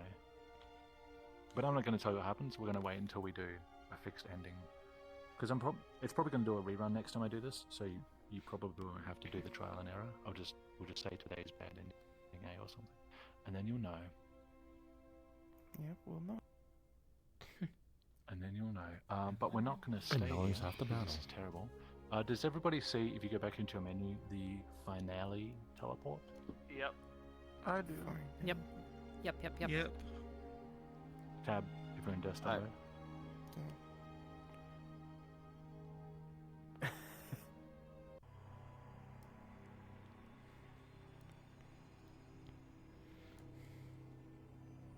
Dun dun dun dun dun dun dun. And back to It's so Reddit go. interesting how like it transitions back into Reddit. Oh yeah. Right. Yeah, because there's nothing to reverse what I did, so some of the stuff reset, some of the stuff didn't. Oh, it did just. there is a red. gray square in the sky. It's I visible mean, we from never this come corner. back here, so why try? Is it what? It is a grey There square. is a gray square in the sky. I wonder what Over that there. is. Oh my god. Oh my god, I see that. So Something's I guess glowing I over forgot there to put too. a roof on this place. That is the. Who knows, really? Oh no, that's spawn, isn't it? I think that's spawn. Yes, that's spawn. That's the water, and that grey platform above spawn. That grey platform is where I tested a bunch of udon stuff. I see. It's respectable. So Okay. yeah, just don't look at that. Yeah, just look at that. Yeah, because we went there in game to test like buttons and stuff for NPC controls. Oh, I think what that's the where fuck? we're testing like I was so there, everyone in this corner started looking at me. I was could like, find "What are you out, looking at but me I'm not for?" gonna wait for you, so you're gonna get lost. Any questions about this before we go to the good ending room? I'm good. Ooh. So, if that's not the real queen, where's the queen? The queen. The queen. Let me Queen. let me check. Doesn't have his own story memorized. Do you know the way? I just want to make sure that it's. I'm not going to say anything from bad ending A before I answer. Okay. So. Yeah. I think it's revealed mostly in bad ending C. No, bad ending B. No, it's revealed in the good ending.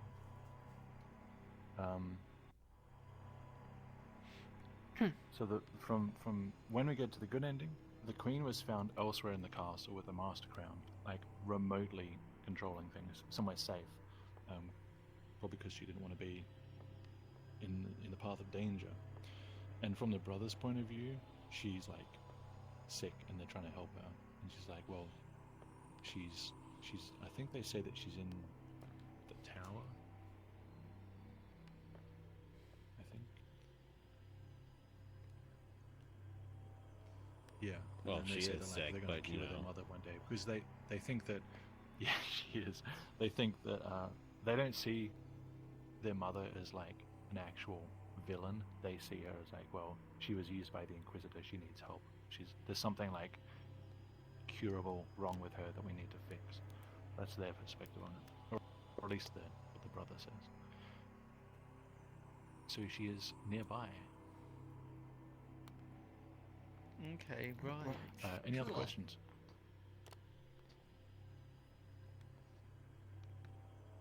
Nope. Okay, let's. Yeah. Onwards. Does that...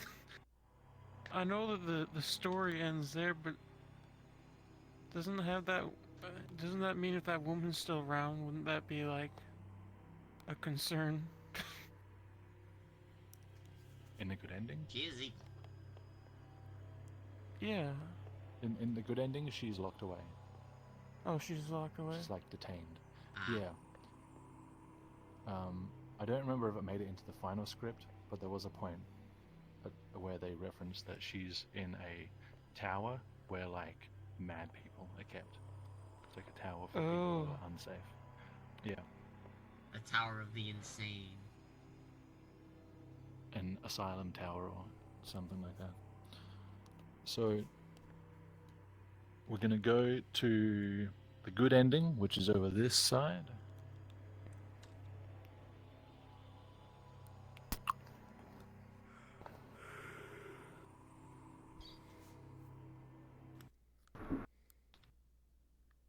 Teleport. Cutscene.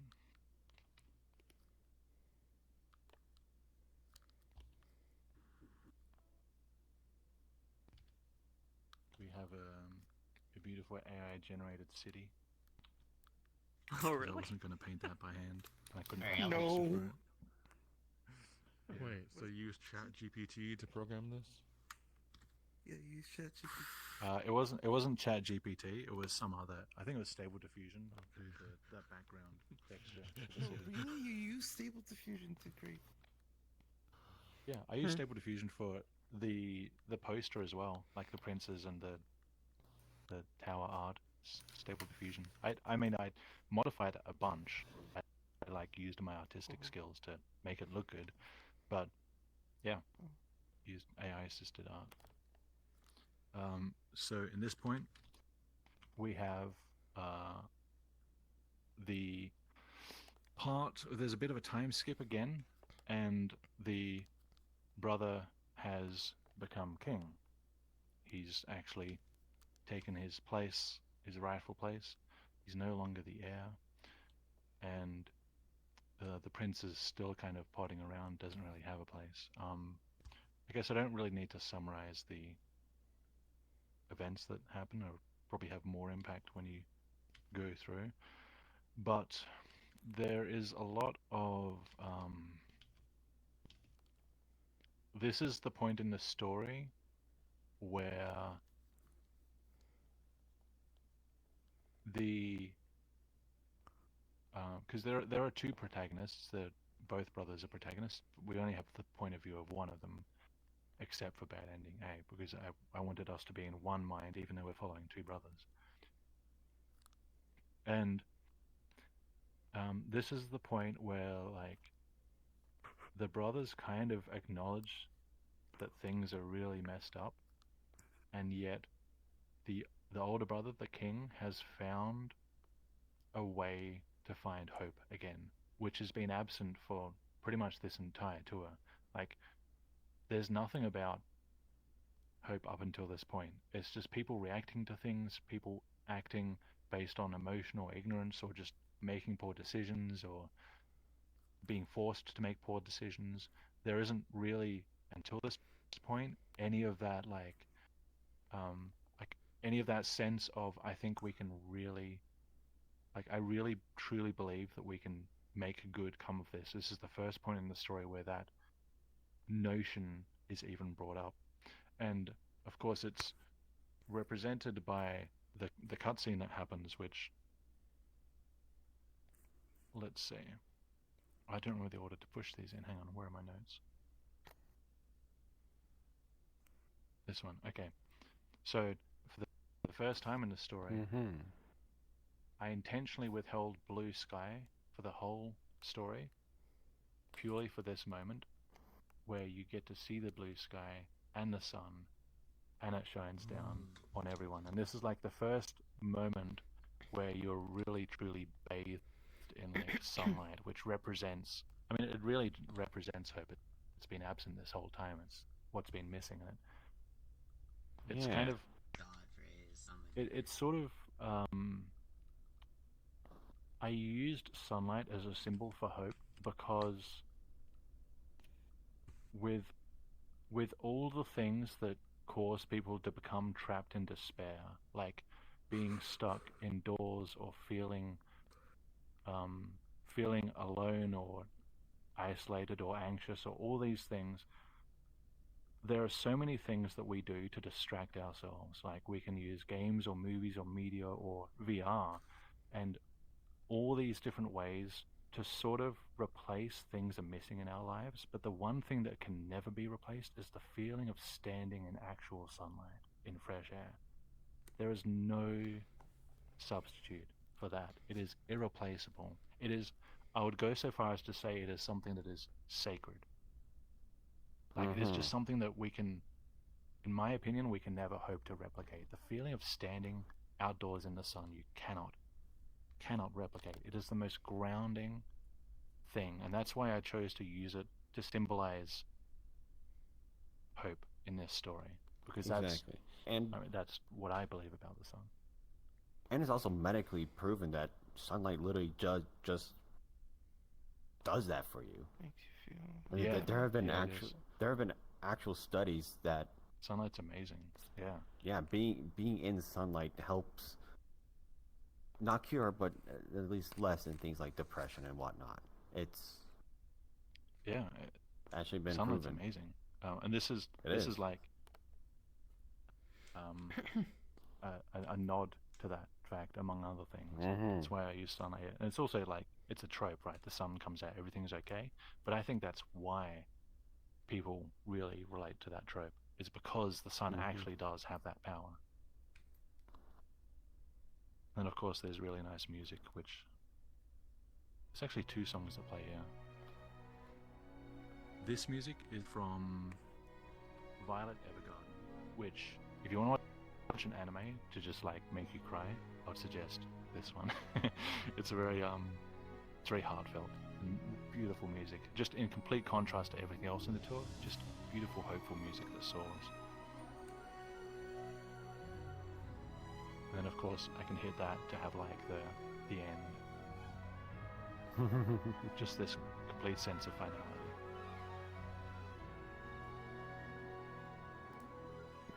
And there's also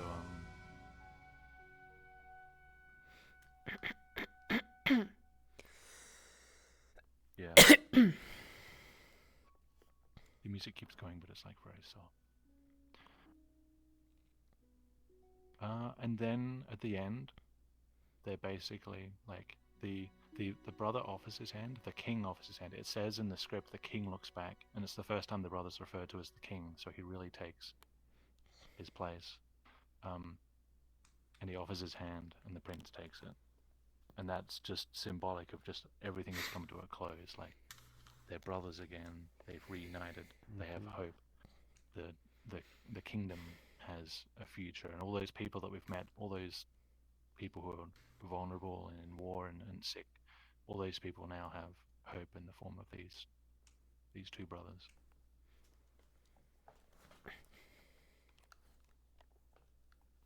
Any questions? It's a really beautiful story. Thank you. I struggle to, when I start talking about it or thinking about it a lot, it almost always like starts to make me cry because it's very close to my heart. Like, I think I might have mentioned this to some other people before. The relationship between the brothers is inspired by my relationship with my own brother. I'm the older brother and he's the younger brother.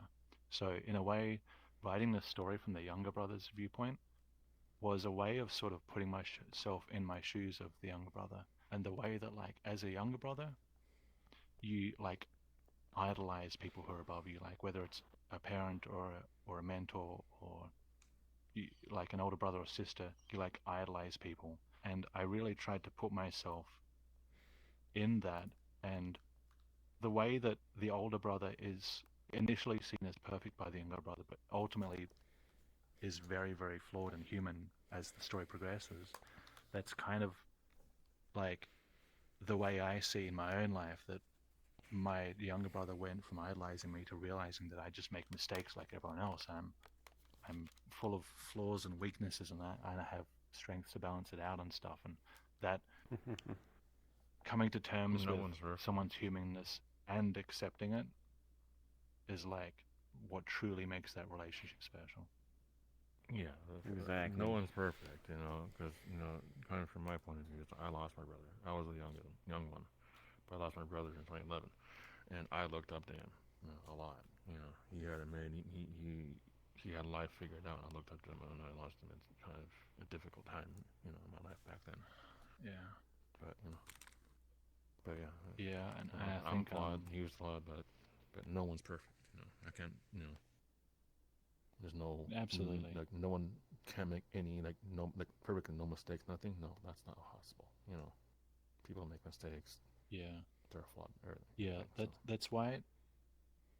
That's actually a really good point, because I didn't want to have any sort of message in this story about, like, you know, oh, this person actually was the hero and, you know, they actually didn't make any mistakes. Like, I wanted to avoid that, and I wanted to have very human characters who, like, by the end of the story, the brother doesn't even, like, he doesn't list off his mistakes, or like, he doesn't express like a huge amount of guilt, but he also doesn't do the opposite. He doesn't like deny and minimize. He just sort of lets his history be his history. And that was a very, very much a conscious choice for me, because I think ultimately sometimes we can get so distracted trying to make ourselves or other people look better or worse because we're so preoccupied with how we're perceived, when really, like, your past is your past. What you did is what you did. There's literally nothing you can do about it until you discover a time machine. Like, you have no choice but to accept it, and if you don't accept it, you're setting yourself up for like a world of pain. So that was a very much a conscious choice in this story, to just be like, this is how I believe that one's history should be lived. You just look at it and be like, okay, this is what made me who I am. I'm moving forward from that.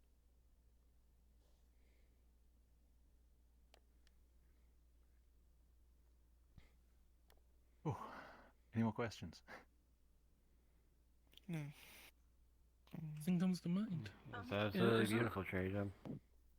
Isn't there another track that plays here? Yeah, this one plays when the brother starts talking. Isn't this also from the library? I have an ultimate question. It's from Suikoden 2, and I've used this music in... It's either in the library or it's in the library, one of the two. Like My World, the library, or the Rendezvous? Yes, this is in the library. It's in the Rendezvous library. Yeah, this is the Rendezvous um, library.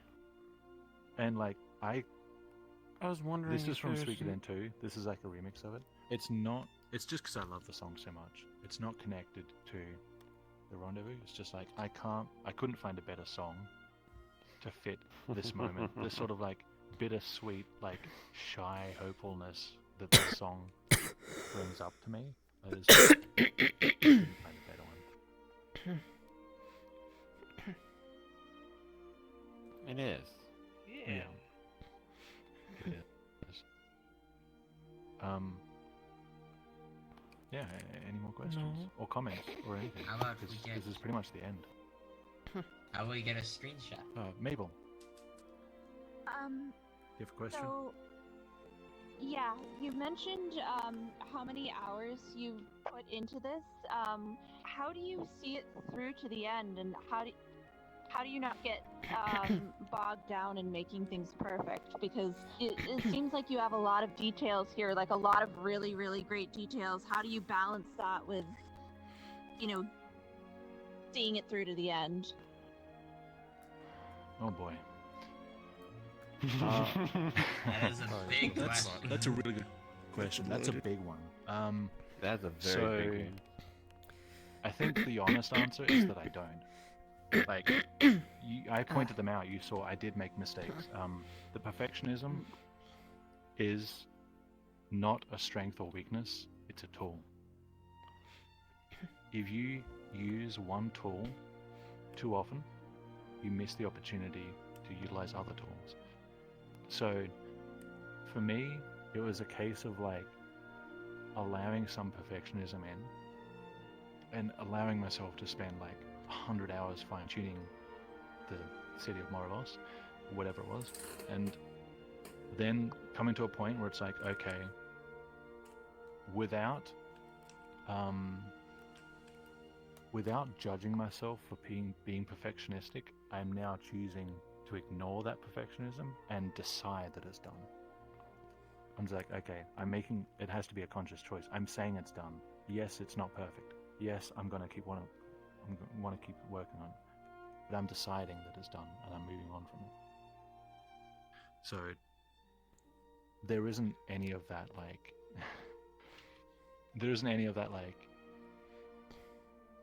finding a magic way to bypass the struggle. Like, you can't. You just have to embrace the struggle. It's going to be a struggle no matter what. And I think that's in a a really way, great. I think that's a really great way of looking at it. That's all. Yeah. Very good. Yeah, it's kind of one of the reasons why I've decided to stop making tours as well. As the last announcement said, this was my last one, and it's all I'm going to do.